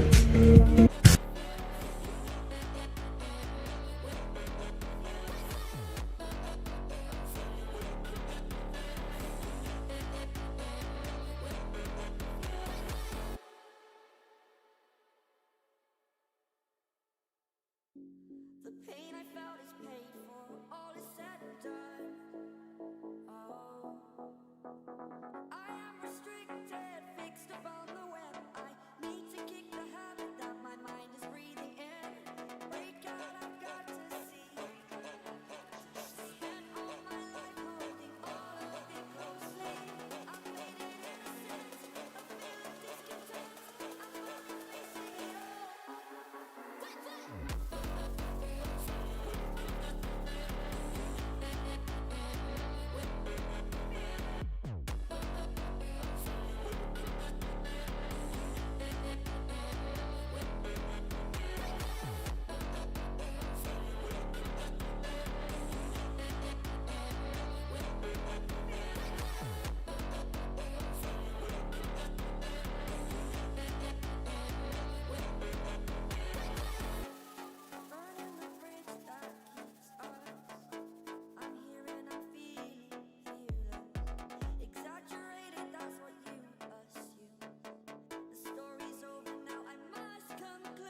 He started 2 games, the rest in relief. 1-1 record, 5.40 ERA with a hold.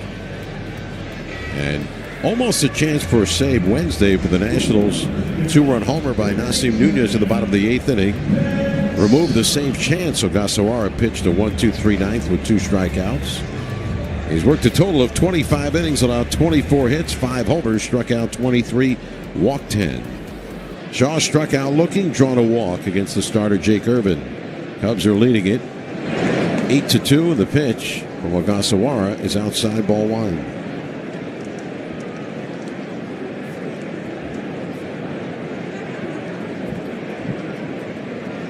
Left-hander ready, kicks, delivers, swing and a pop-up foul behind the plate, over the screen and out of play.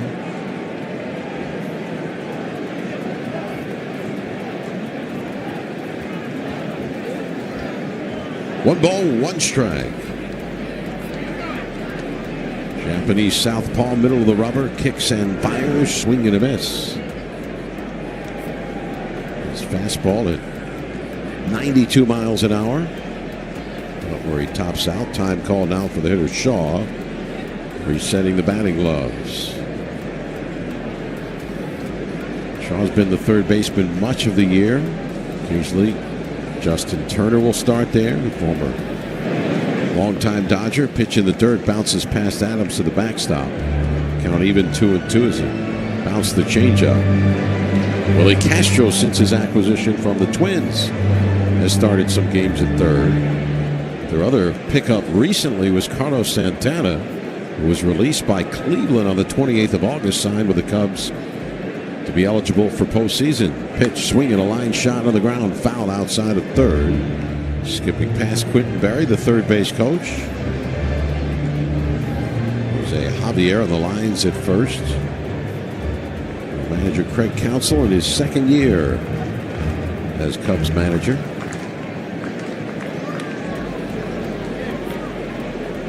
Now Ogasawara delivers. Fastball inside. And the count full, 3-2. Possible piece for the Cubs going to the postseason is Michael Soroka, yes, former National, and as a reliever.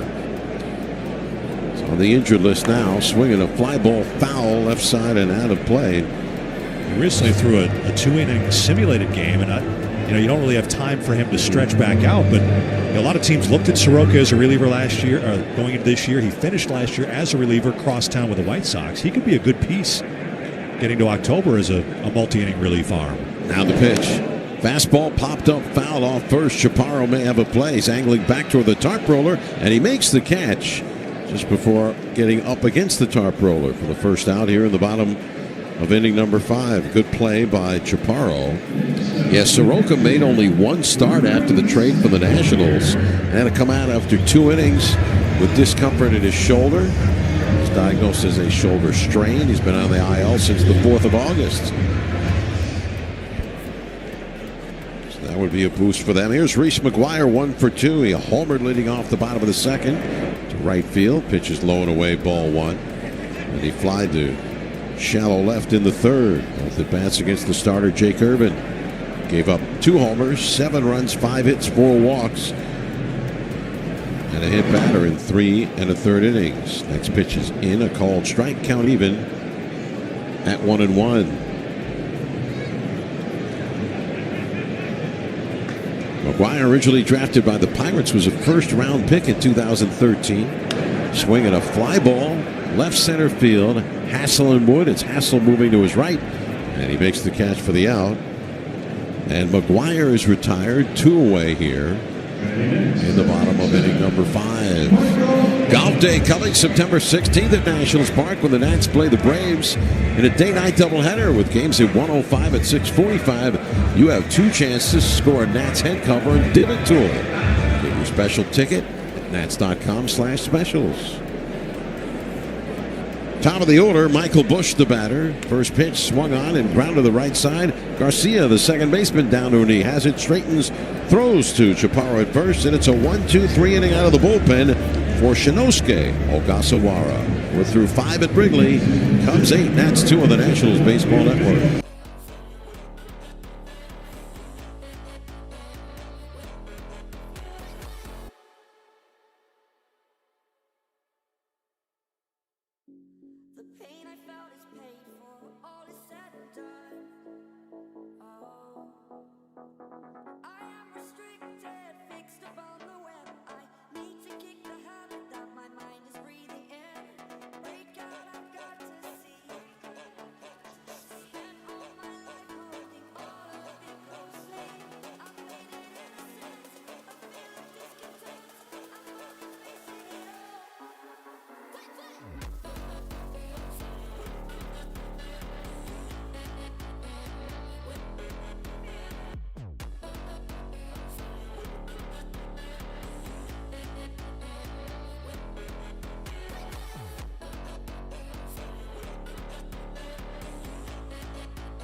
Much lower pitch count. I mean, he's at 69 pitches through 5. You had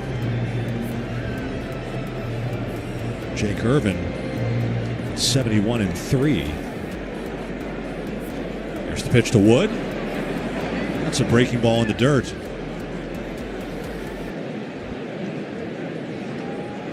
Deepest Assad has gone in a game this year is 80 pitches. Here's the next one. And Wood takes inside. It's 2-0.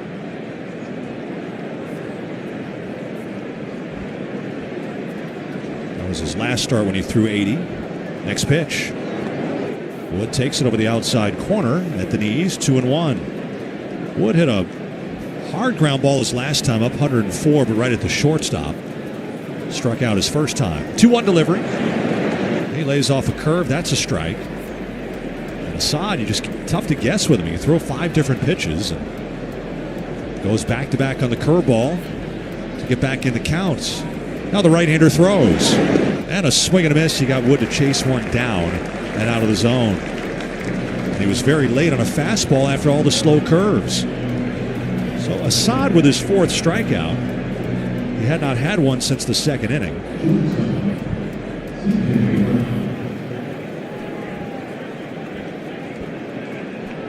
Bring in C.J. Abrams. First one on the way. Abrams lines one to right center field. That's down for a hit. Castro races over to cut it off. And Abrams will turn and hold with a 1-out single. He was all over that sinker, running down and in as if he was looking for that pitch in that spot, right in his wheelhouse. So here's Josh Bell. Bell is fly to left, grounded out to first. You'd like to think that got a shot to come back here with the wind blowing out, put up a number.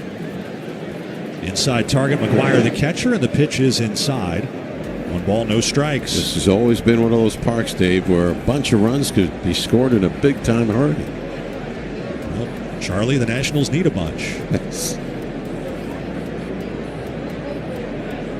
Step off by Assad. You don't figure Abrams to be running here.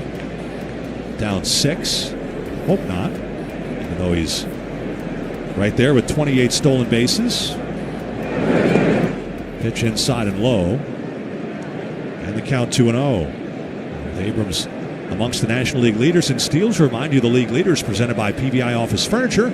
Swing for the fences with PVI Office Furniture. We'll come to you to design your dream workspace and save 15% on your purchase. The next pitch is a strike to Bell. PVI, your office, your league leader. 2-1 on the DH. Bell's primarily been at first base since Nathaniel Lowe was let go, but today he and Chaparro are both in there. Pitch grounded sharply foul, wide of first. In fact, those two were often a tandem, with the Nationals having leads and sweeping the Marlins. Chaparro would come in for defense late in games that Bell started. In one case, came in as a pinch runner, then stayed in defensively. And with the pitch count climbing for Assad, we mentioned he's not gone beyond 80. Greg Counsell has one of his left-handers warming, Caleb Thielbar. We figure we'll see a lot of Thielbar, Pomerantz, and Rogers. They have 3 veteran lefties. The 2-2. Just missed low. Drew Pomerantz, who's battled back from about 5 years of injuries. And the tall left-hander, the well-traveled Taylor Rogers, the other lefty. Pomerantz is a Craig Counsell favorite. Had him with the Brewers. 3-2 pitch. And it's low, ball 4. Bell takes a curve in the dirt. And so the Nationals have 2 on here against Assad, who we mentioned with the pitch count, what it is, may be tiring.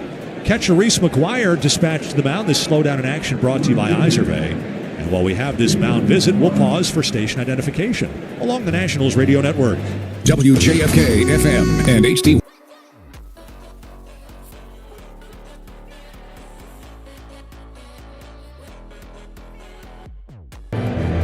From the Nissan broadcast booth, Dave Jagler, Charlie Slows on a windy but somewhat comfortable early September afternoon in Chicago, the north side. Temperature at 65.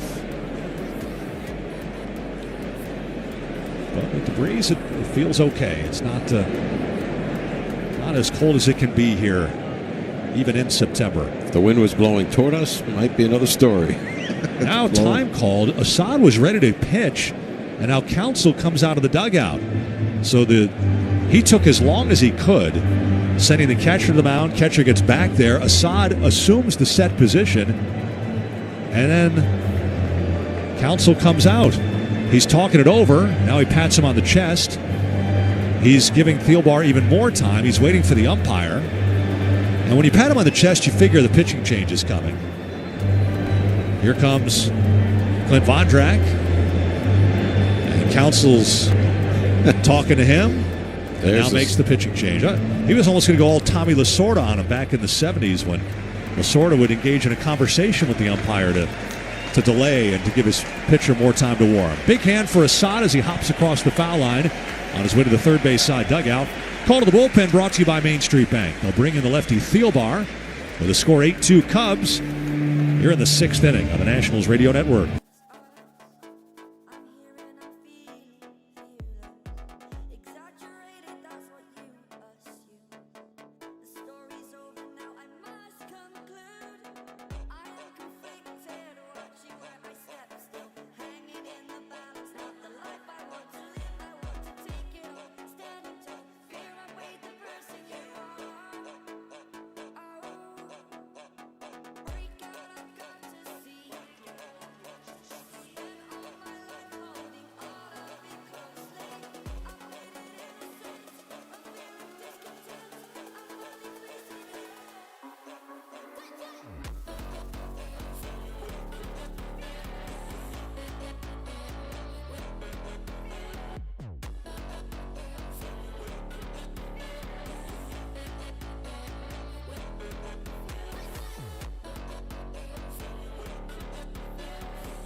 The pain I felt is paid for, all is said and done.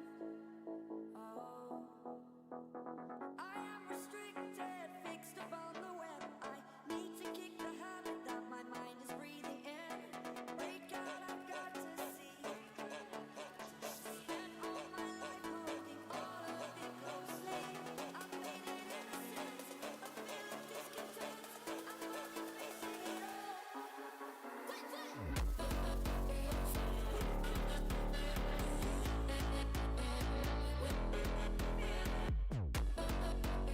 Reliable. He's brought in with 2 men on. Cubs leading 8-2. And he'll face left-handed swinging Dalen Lyle. Set the first pitch. This is low. It's off the glove of McGuire. Blocked out in front of the plate.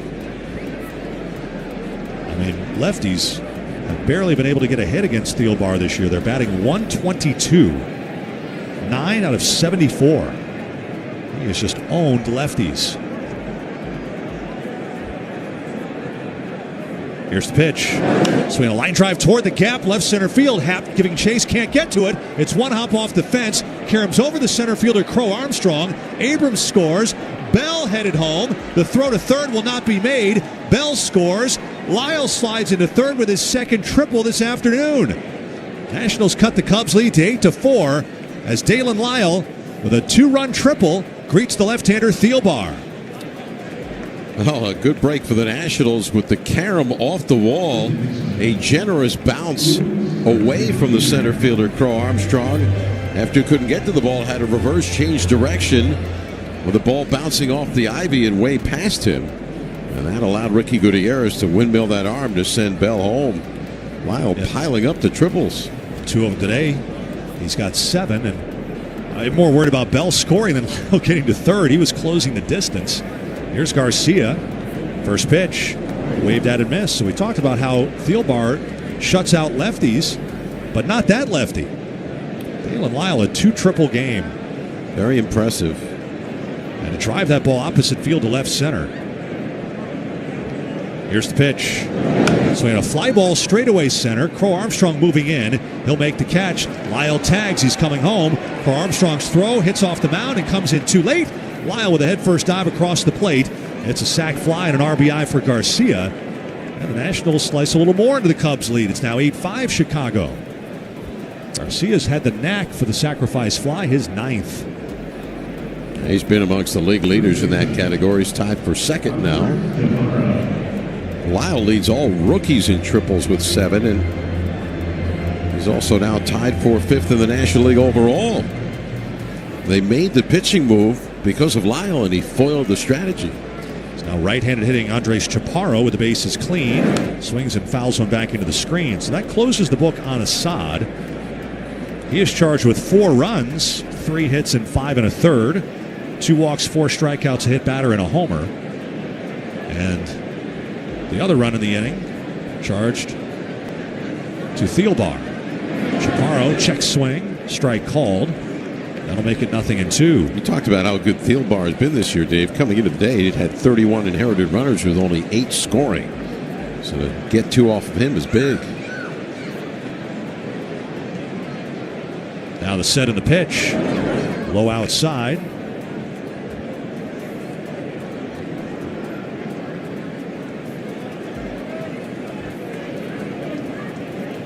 Talked about runs being scored in these conditions. The Nationals have 3 in. Cut the 6-run deficit in half. Here's a pop-up off to the right. Wind is pushing this one toward the Nationals' dugout, and it lands on the roof of the dugout.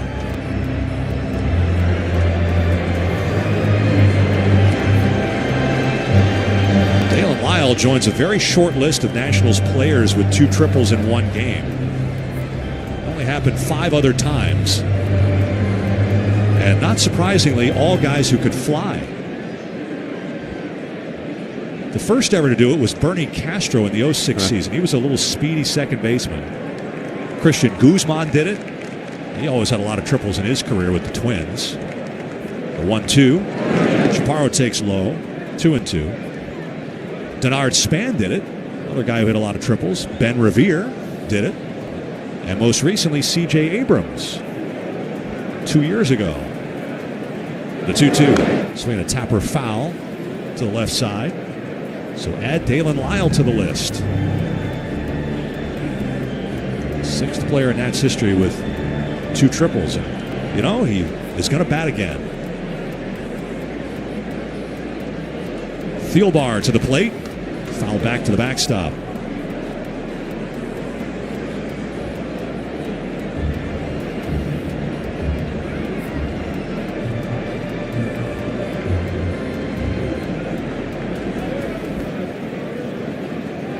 Two outs, base is empty. Here's the delivery. Inside and low. So Chaparro working along at bat here. And people are struggling to close this inning down.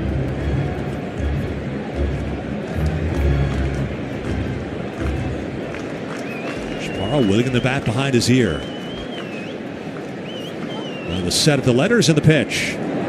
Swing and a miss. He struck him out on a slow curve. Thielbar barking into his glove on the way to the dugout. Surrenders 2 inherited runs and 1 of his own. And so the Nationals claw back into it. It's an 8-5 game, middle of the 6th at Wrigley on the Nationals Radio Network.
2 triples by Dalen Lyle. He's the first visiting player to have 2 triples in a game at Wrigley Field in 14 years. How about that? Here's Ian Happ. Switch hitter turns around to bat right-handed. Here's the pitch. Inside, a fastball. 1 ball, no strikes.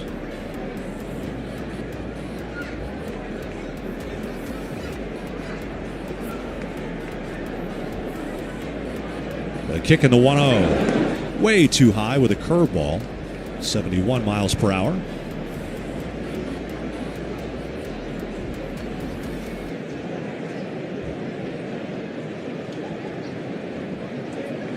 Now the pitch. And there for a strike.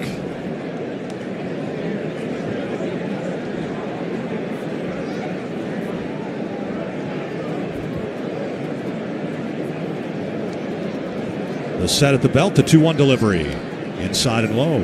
Hopefully with this trip to Chicago and 3 games here, Ogasawara has a chance to catch up with fellow countryman Shota Imanaga. Imanaga missed the first series between these teams with a hamstring injury. Pitch. Chopped third base side, foul. Grabbed on a bounce by Quentin Berry, third base coach. Imanaga made the All-Star team last year, 9-6 this year in 21 starts, but healthy after missing a 2-month stretch with that hamstring. 3-2 on the way. Inside ball 4, just missed. Happ has been to the plate 4 times. He's drawn 3 walks. That's the first base runner for the Cubs against Ogasawara. They'll bring in Seiya Suzuki.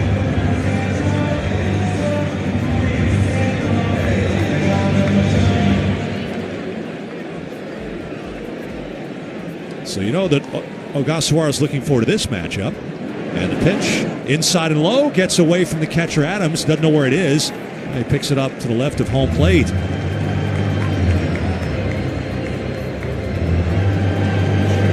So Suzuki, who was born in Arakawa, Japan, facing off against Ogasawara for the first time in the major leagues.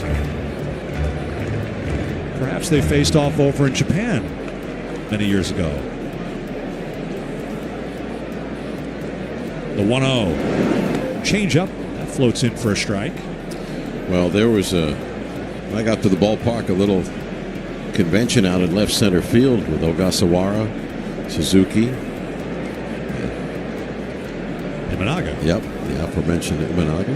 1-1. In for a strike, a slider. Now Ogasawara's got bragging rights on the line here. The Japanese photographers were all over that. I'm sure there's pictures back to Japan. Big deal. The kick and the pitch. Swing, it's lifted in the air right center field. Hassel drifting back, calling for it. Fairly deep right center makes the catch. Happ tags at second. He'll motor to third as the throw comes in. So Ogasawara wins the matchup.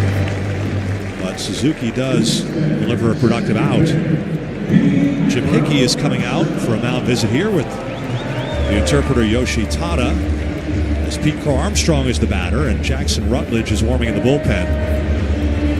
And on the Cubs side, Andrew Kittredge, one of their trade deadline acquisitions, veteran right-handed reliever. The Nationals, when they scored 2 in the 4th, they were not able to have the shutdown inning. And after clawing back to within 8-5, they'd like to.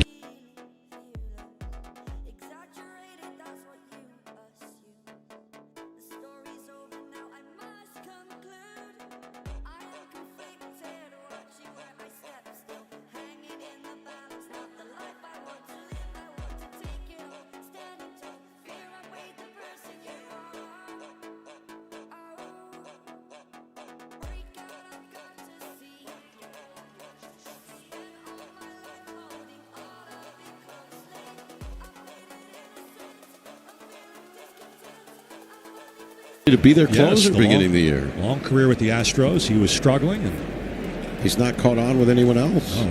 Infield in for the Nats. Lefty against lefty. The pitch.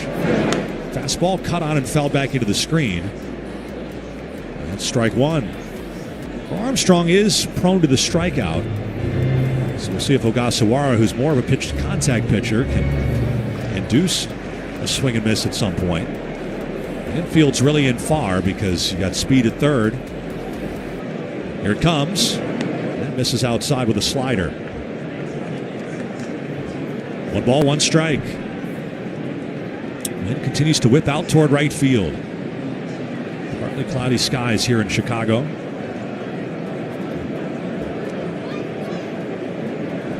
Here's to set the pitch. Breaking ball popped up shallow left.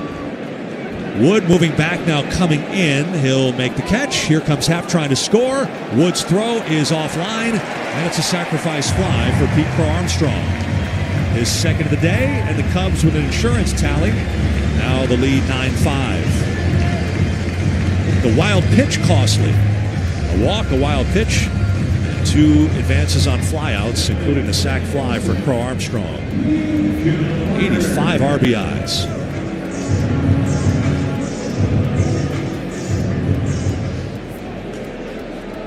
The Nationals bullpen has not been quite as stellar as over the last homestand. Here's the pitch to Horner. And Nico takes a strike right down the middle. Ribalta gave up a run in his 2/3 of an inning, plus an inherited runner. And Ogasawara, working his second inning, is charged with a run. 0-1. Curveball blasted left field and deep. Wood going back. Warning track to the wall, and it's gone. A home run for Nico Horner, and it's 10-5 Chicago. Horner, not a big power hitter, just his 6th homer. He got a hold of a hanging curveball and drove it into the first row over the basket.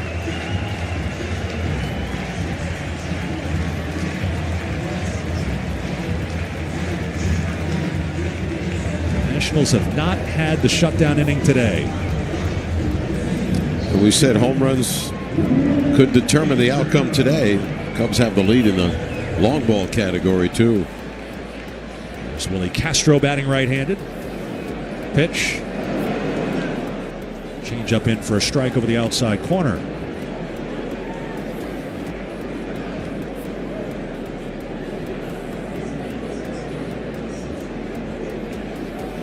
Next one.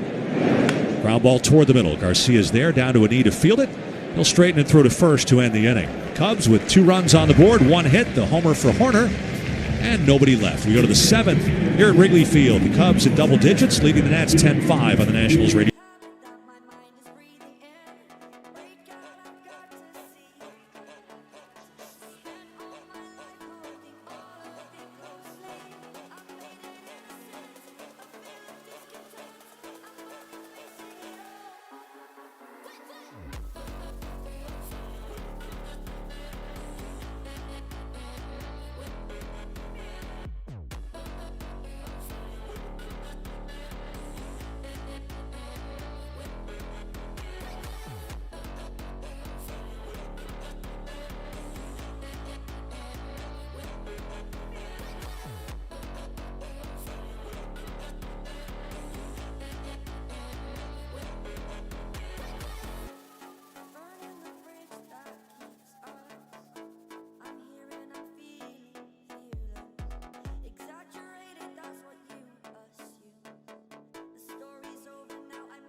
he'll face Riley Adams.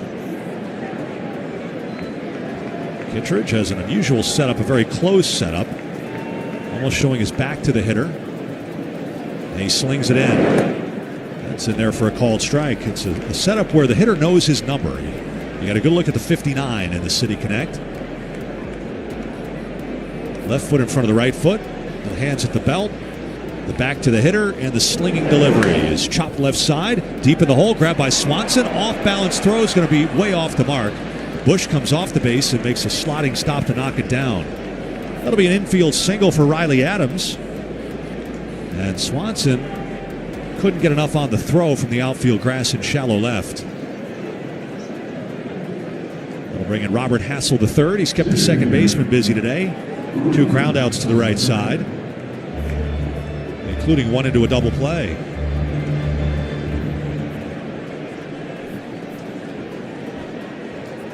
Hassel trying to get in the hit column.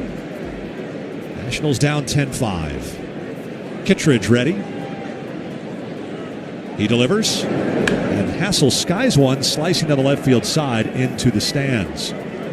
32,320 here on a Friday in Chicago. I'll really pack him in, I'm sure, on Sunday with the Cubs Hall of Fame inductions of Sammy Sosa and Derek Lee. Outfield very much around to left on Hassel. Now the delivery. So a pop-up foul again to the left, 0-2. Kittredge mentioned start the year with the Orioles. The Nationals never saw him. 2 series early in the year, and Kittredge was on the IL for both. He had left knee surgery, a left knee debridement, so he wasn't activated until late May. And then traded at the deadline to Chicago. 0-2 pitch in the dirt as he bounced a slider.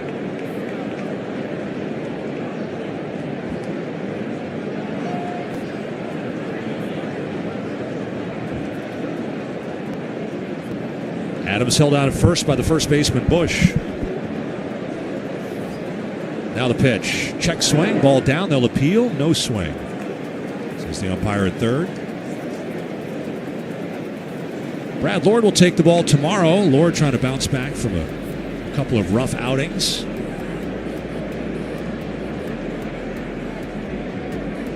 He'll be opposed by Matthew Boyd, who made his first All-Star team this year at the age of 34. The set, the 2-2. Swing and a miss. Kittredge has the strikeout of Hassel on a slider running in. One away in the top of the 7th. And then Sunday, we're looking forward to seeing Andrew Alvarez pitch for a second time as a National. The rookie got a 5-inning shutout win in his big league debut.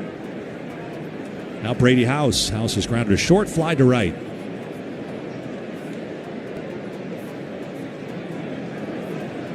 Kittredge brings it in, and he misses inside for a ball. It's the only game going on in the major leagues here on a Friday afternoon. Big series of baseball this weekend as there's a swing and a ground ball to third. Speared by Shaw. Throws to second for 1, Horner to first for 2. Double play in the inning over. Big series, the Yankees and the Blue Jays, top 2 teams in the AL East. Here, the traditional singing of the 7th inning stretch at Wrigley Field, honoring the late Harry Carey, will be performed by CM Punk, WWE superstar, Chicago native, and lifelong Cubs fan. Let's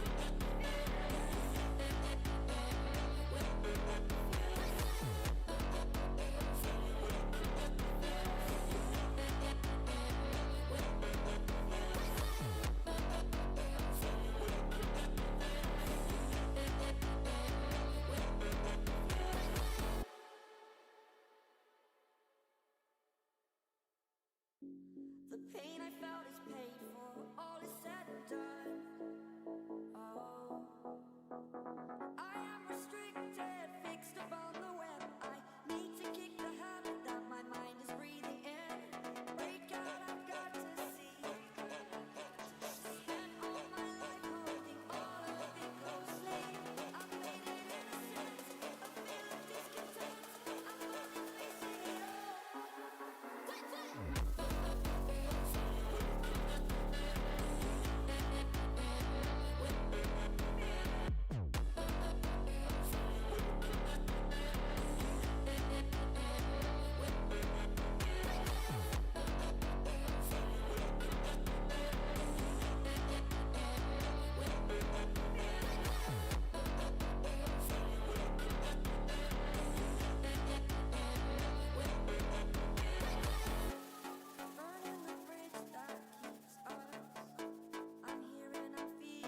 pitch. And the Cubs the 10-5 lead. Rutledge, a nice run of scoreless appearances here. His ERA is down to 5.54 in 53 appearances. 63 in the third innings. He's allowed 73 hits, 14 homers, walking 21 and striking out 58. So Rutledge, who's been prone to the home run, will need to keep the ball down here, facing Swanson, Shaw, and McGuire. The pitch to Swanson has popped up a mile high behind the plate. Adams battling the sun, using his glove to shade his eyes. Now he staggers and he makes the catch near the Nationals' first base side on deck circle. That's a real nice play for Adams. First to find it, then not to lose it. And he staggered a bit to his left, battling the wind. So Rutledge has an out on the first pitch. 8 consecutive scoreless appearances for Rutledge. His last run allowed August 19th. And he's been busy. Here's Matt Shaw. Shaw takes one. Strike over the outside corner. Rutledge was the winning pitcher on Wednesday when Mitchell Parker, due to the error behind him, couldn't finish 5. Rutledge got out of the inning and pitched into the next. Here it comes. Swing has popped up out of play to the right. That was the strange scenario where Rutledge's first pitch ran up and in on the batter for the Marlins, Connor Norby, and it was ruled a hit by pitch, but the Nationals challenged, and it was ruled to hit the knob of the bat. And so it was a fair ball, and they got him out. Here's the pitch. It's inside with a slider.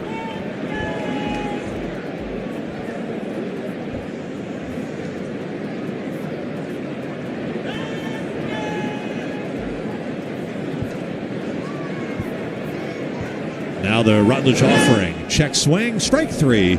He could not hold. Chased a slider down and out. Rutledge strikes him out. So Rutledge has 2 quick outs here in the top of the 7th. Cubs jumped out with a 5-run first inning. Jake Irvin's struggles continue in the first inning and in general. Irvin gave up 5 in the first. Swanson, the big 3-run homer. 1 in the second. 2 in the fourth. 2 in the sixth for Chicago. Here's the pitch to McGuire. He dots the outside corner, does Rutledge. 95 on the fastball. 7 runs charged to Irvin. 1 to Rebalta, 2 to Ogasawara. The kick and the delivery. Swinging a pop-up foul off to the left, strike 2.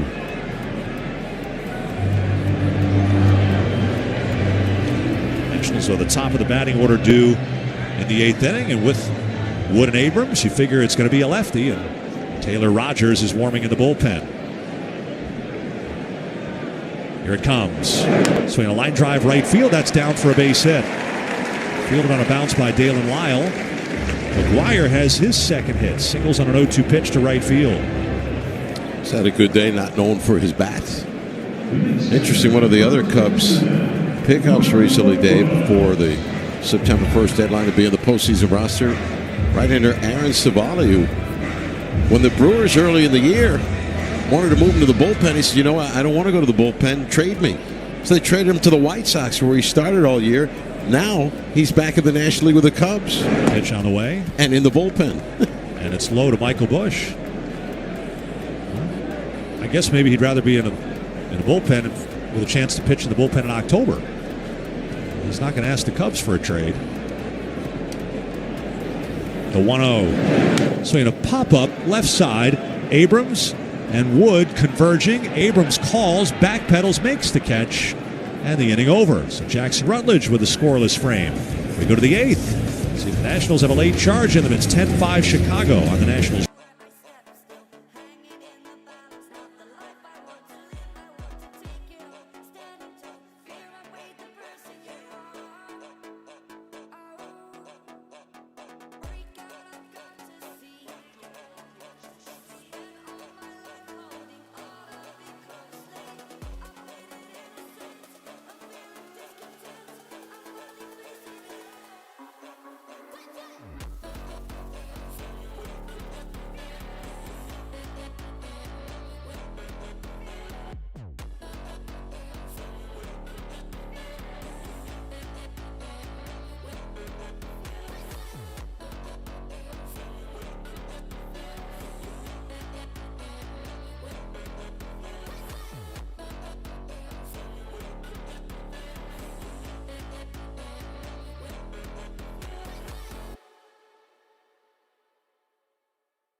And for a handful of hours, he was a Pittsburgh Pirate. He was traded to the Pirates at the deadline in the Ke'Bryan Hayes trade, but it makes sense why Pittsburgh would have him. So before the expiration of the deadline, the Cubs picked him up. And so he's got a chance to pitch in the postseason.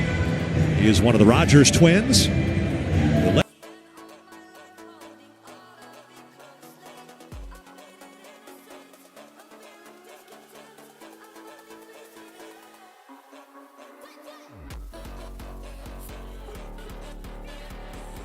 From the Nissan broadcast booth, Charlie Slows. All right, thank you very much, Dave. So here is Wood standing in against Rogers. First pitch on the way, breaking ball. That is in for a strike. James is struck out looking, bounced to short, struck out swinging. For Rogers, this is his 12th appearance with the Cubs. Now the pitch, swing and a miss to the breaking ball, 0-2. For the Cubs, he has no record, a 6.75 ERA with a hold. He's gotten hit hard, 8 runs, 14 hits in 10 2/3. Struck out 16, though, walked only 1. Pitch on the way. Wood takes that one just off the plate. Another breaking ball at 78 miles an hour. For the Reds, he was 2-2 in 40 appearances, 2.45 ERA with 9 holds. And a blown save. Swinging a ground ball to third. Oh, nice play. Shaw to his left, reaching for it, and fires across the first for the out. That ball was hit hard by Wood. And a nifty play, reaching just to his left to take one coming at you at the hot corner. Yeah, both of Wood's ground balls today have been scalded. That one was 109. The ground out to short in the third inning was 104. So just unfortunately couldn't get either one elevated. Well, now nobody on. C.J. Abrams is the batter now. First pitch to CJ taken, called strike 1. Starting him off with a fastball.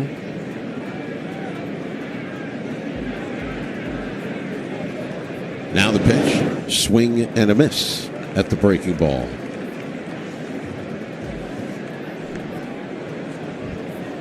No balls, 2 strikes.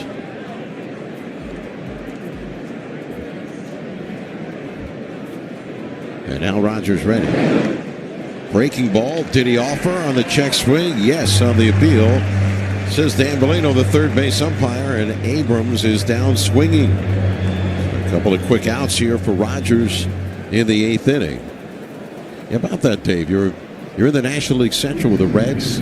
Get traded to the Pirates for a day. And never... I don't know if he ever put on the uniform. Maybe that was pre-planned, right to the Cubs. Now Josh Bell batting right-handed, a swing and a miss, strike 1. I doubt he ever actually went to Pittsburgh. No, or wherever they were. Hey, we're happy to have you, but we're going to trade you.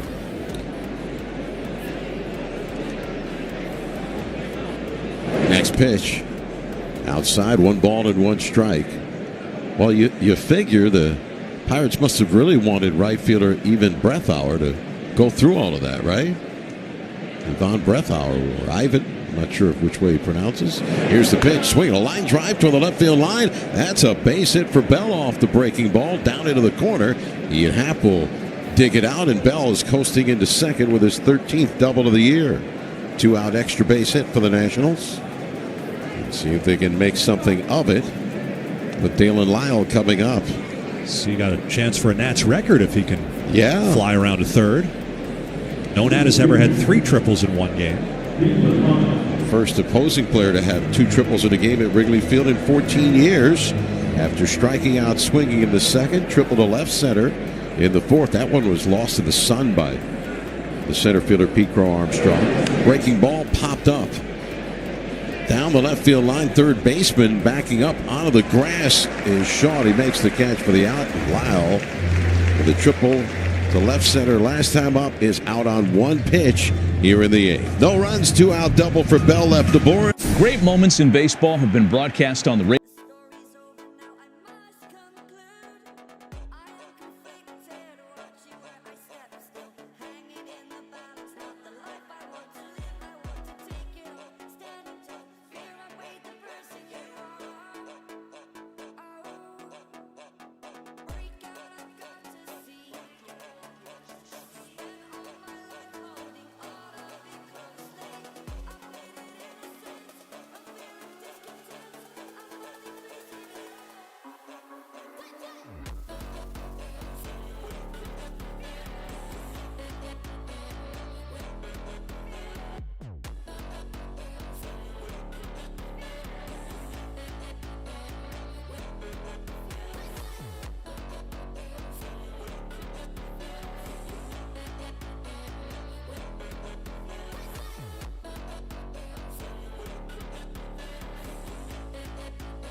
for Craig Counsell's Cubs.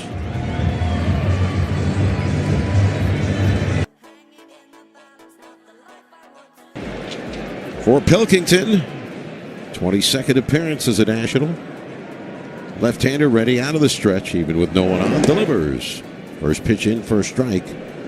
With his fastball at 95 miles an hour. 2-0 record, 4.19 ERA, 3 holds, no saves. 19 and a third innings, allowed 13 hits, 5 homers. Struck out 23, walked 10. The pitch inside low. 1 ball, 1 strike on Happ, who has walked and scored, lined to second, walked and scored, and walked and scored. Maybe it's a good thing not to walk Happ. This will be tomorrow's key to the game. Don't walk Happ. Now the pitch. And that one's low. 2 balls and a strike. That'd be on the whiteboard in the clubhouse. Don't walk Happ. Exactly. They'll lead the pitchers' meeting. But he's walked 77 times this year, so. You got to get him out in the strike zone. It's that simple. Now Pilkington delivers. Swing and a long drive. Left center field. Hasselback way back. Going, and gone. Goodbye.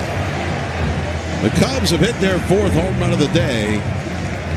Ian Happ with his 20th home run of the season. RBI number 66. His 5th home run from the right side of the plate as a switch hitter. It's now the Cubs 11, the Nationals 5. And you know what, Dave? He didn't walk Happ. Yeah, maybe tomorrow walk Happ is going to do that. Let's change that back to walk him. Walk Happ.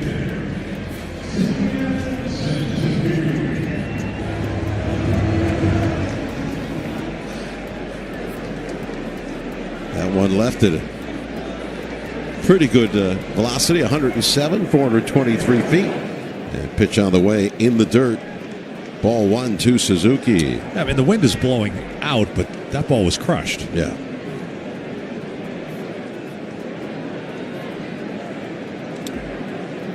Cubs came in 189 home runs for the year. Now the pitch, way outside. So they've hit 4 today, give them 193. Start of the day, 4th in the National League, 8th in the Major Leagues in home runs. They can score some runs. And their ERA for the year, 3.88 coming into the game, 6th in the National League, 10th lowest in the majors. Pilkington delivers. Fastball outside. Ball 3-0 to Suzuki. We mentioned this, the only game going on in the major leagues. All the games tonight. And now the pitch. That's in there, called strike. Mentioned the New York teams. Mets and Reds, you see that Kodai Senga accepted an option to the minor leagues. Well, what's crazy is the Mets are calling up another prospect for Sunday. Yep. Here's the pitch.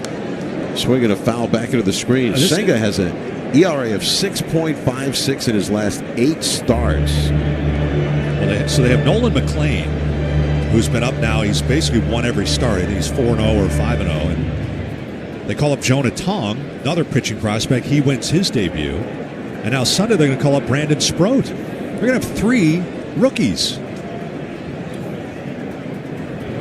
Now the pitch. And that one missed outside for ball 4. And again, to call up 3 rookies in this late stage of a season. Well, you have no other options. The only place you could go is in your organization for help. And whether they end up pitching for the Mets if they get in the postseason, all 3 of them remains to be seen as Pete Crow Armstrong will come up. That's impressive to have that kind of a stockpile of arms who've come up and done well. Chaparro will hold the runner at first. Pilkington delivers. Low and outside, ball 1. That's why when I was talking with Dontrell Willis, he's saying it's so hard to predict what could happen in the postseason because you don't know who will have the most pitching left.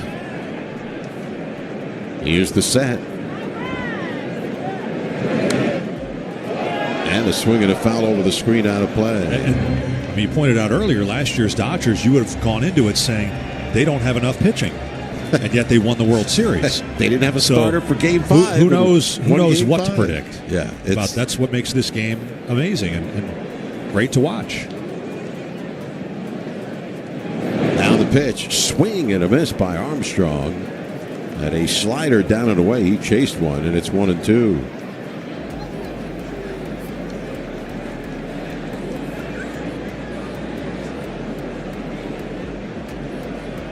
Cubs are an interesting team. I mean, they have the offense, Dave. And their bullpen looks really good right now.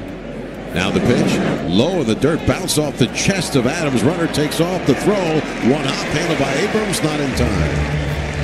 That'll be a wild pitch, allowing Suzuki to go to second. On a ball in the dirt, Adams with a nice block off the chest protector and still had a chance to make a throw.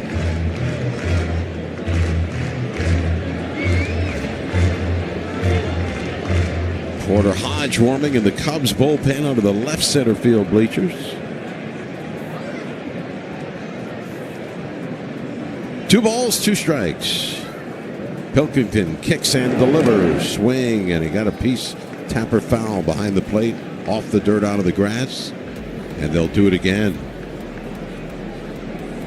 A matchup in Cincinnati tonight. David Peterson against Andrew Abbott. I mean, this is the Reds' chance. They're now 5 back of the Mets, as they've lost 2 straight, 10 of 13. The Mets would still like to move up. They're only a game behind the Padres. Swing and a miss. So a foul tip and held by Adams. They got him on the fastball. So Pro Armstrong strikes out for the first out here in the bottom of the 8th inning. Strikeout brought to you by Peraton, protecting our homeland by advancing the most important missions. Now Nico Horner is the batter. He's had a good game at the plate. Pilkington delivers, swing and a fly ball, right center field. Hassel and Lyle converging. Right fielder Lyle will make the catch in deep right center. Tagging from second, Suzuki. He will go on to third on a long fly ball to right center by Horner. An RBI double, a home run, and a walk earlier. So 2 out, runner at third. Run home, Cubs leading 11-5. What's interesting is with the Reds' struggles, the Giants have actually come out of nowhere and jumped in front of them. The Giants are the closest pursuer now in the NL wild card. And in the AL, buoyed by their sweep of the Nationals and then sweeping the Mariners, the Rays all of a sudden are right back in the race. So teams that appear to be out of it are now back in it. Now the pitch. Fastball inside, Willie Castro, ball 1. The Rays have won 7 in a row and 10 of 12. So the American League wildcard race with the Yankees and Red Sox, the first 2 clubs separated by a half game. And Seattle's 4.5 back of Boston in the 3rd spot.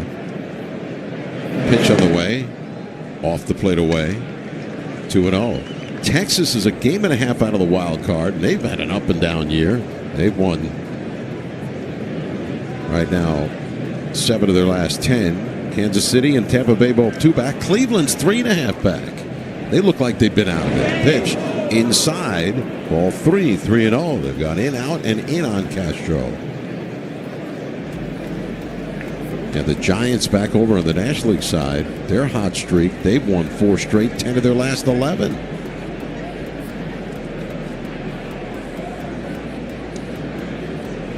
Now the pitch. In there, a called strike, and the count is 3-1.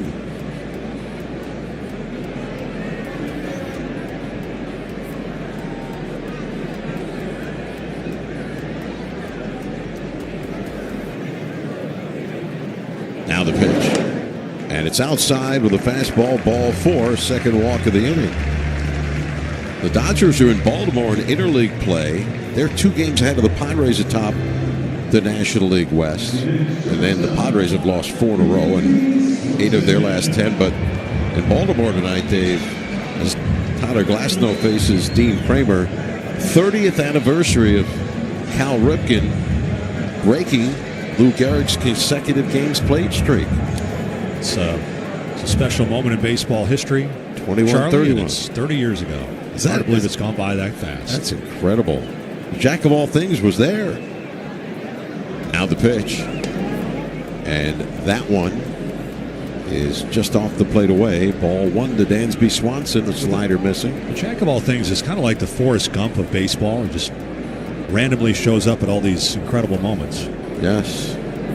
He's always in the photo. Here's the pitch. Swing and a pop-up foul, first base side, and that one lands on the roof of Wrigley Field. I got to meet the president again. Jack's everywhere. Again.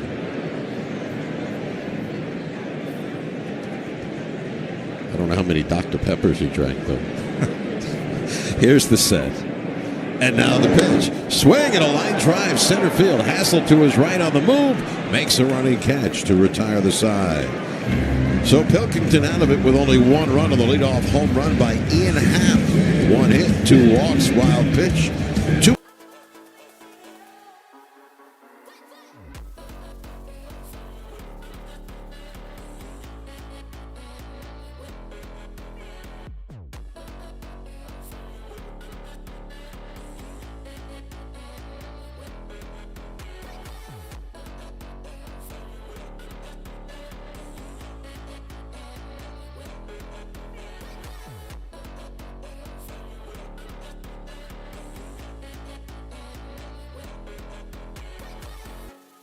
Burning the bridge that keeps us.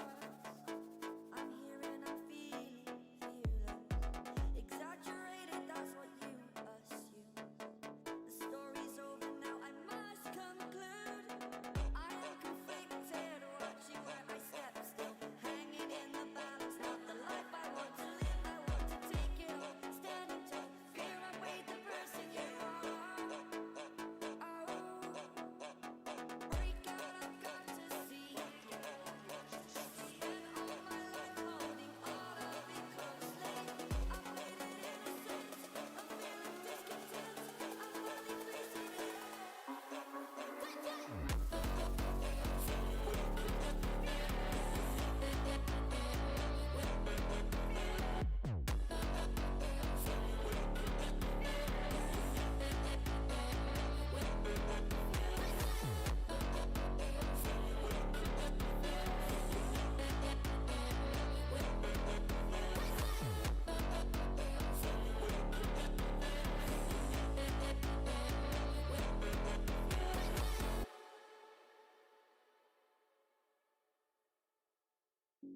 The pain I felt is paid for, all is said and done.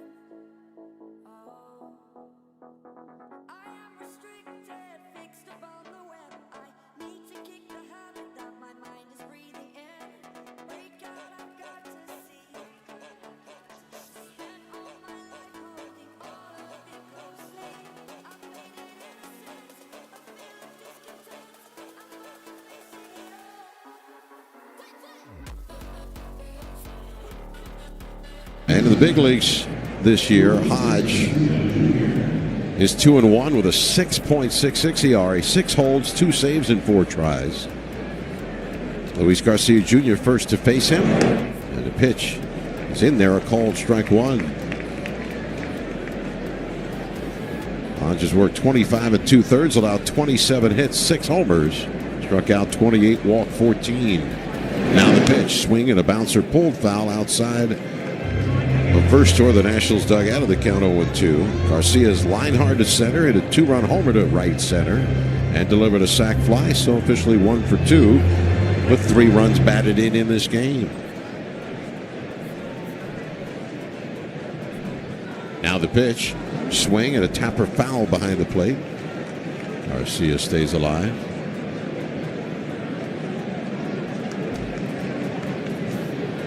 Last year was in 39 games for the Cubs. Did well. 9 holes, 9 saves, 12 tries, and a swing and a fly ball left center field. Crow Armstrong to his right, now moving in on the run.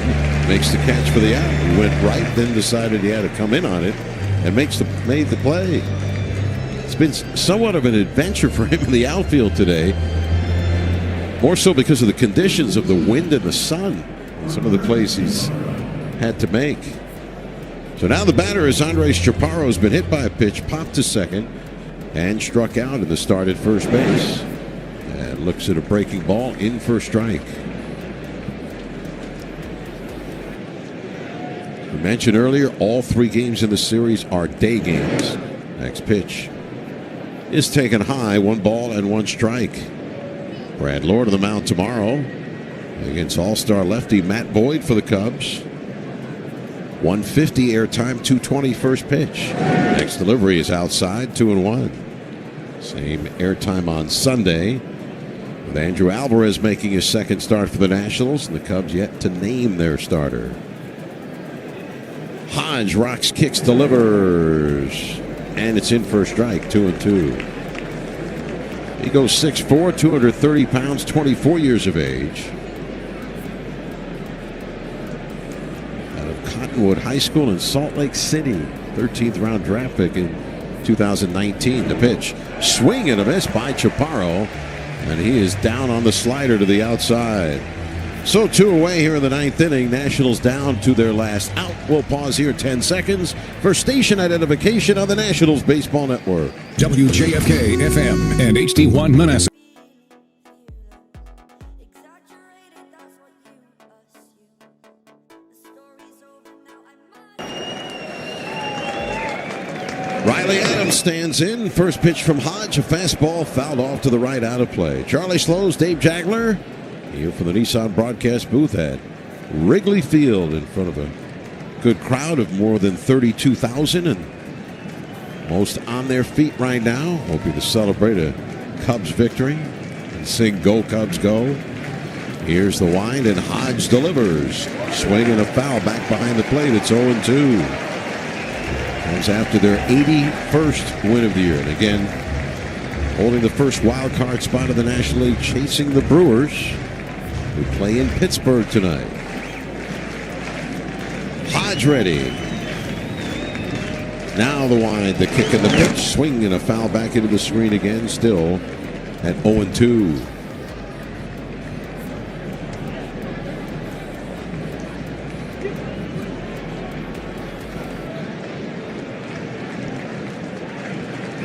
Now Hodge ready to go. The pitch. Adams takes, and it's somehow called a ball. That was strike 3 all over it. McGuire, the catcher, started out from behind the plate toward the mound to shake the hand of his pitcher. Sure looked like it was over the outside corner, according to the pitch tracker. Nationals breathe life. The pitch, low and away. Now it's 2-2. You don't often see the catchers that far out toward the mound. I mean, he crossed home plate. Wait a minute, come back. Rhythmic applause again. Hodge into the wind. Here it comes. Swing and a miss. He struck him out. And the game is over. Got him with the breaking ball. 2 strikeouts in a 1-2-3 inning for Porter Hodge. And here at Wrigley Field, Cubs fans about to sing "Go Cubs Go." In the 9th for the Nationals, they go out in order as the Cubs take game 1 of this 3-game series. We're back with final totals and then the Verizon Nationals postgame show. Final score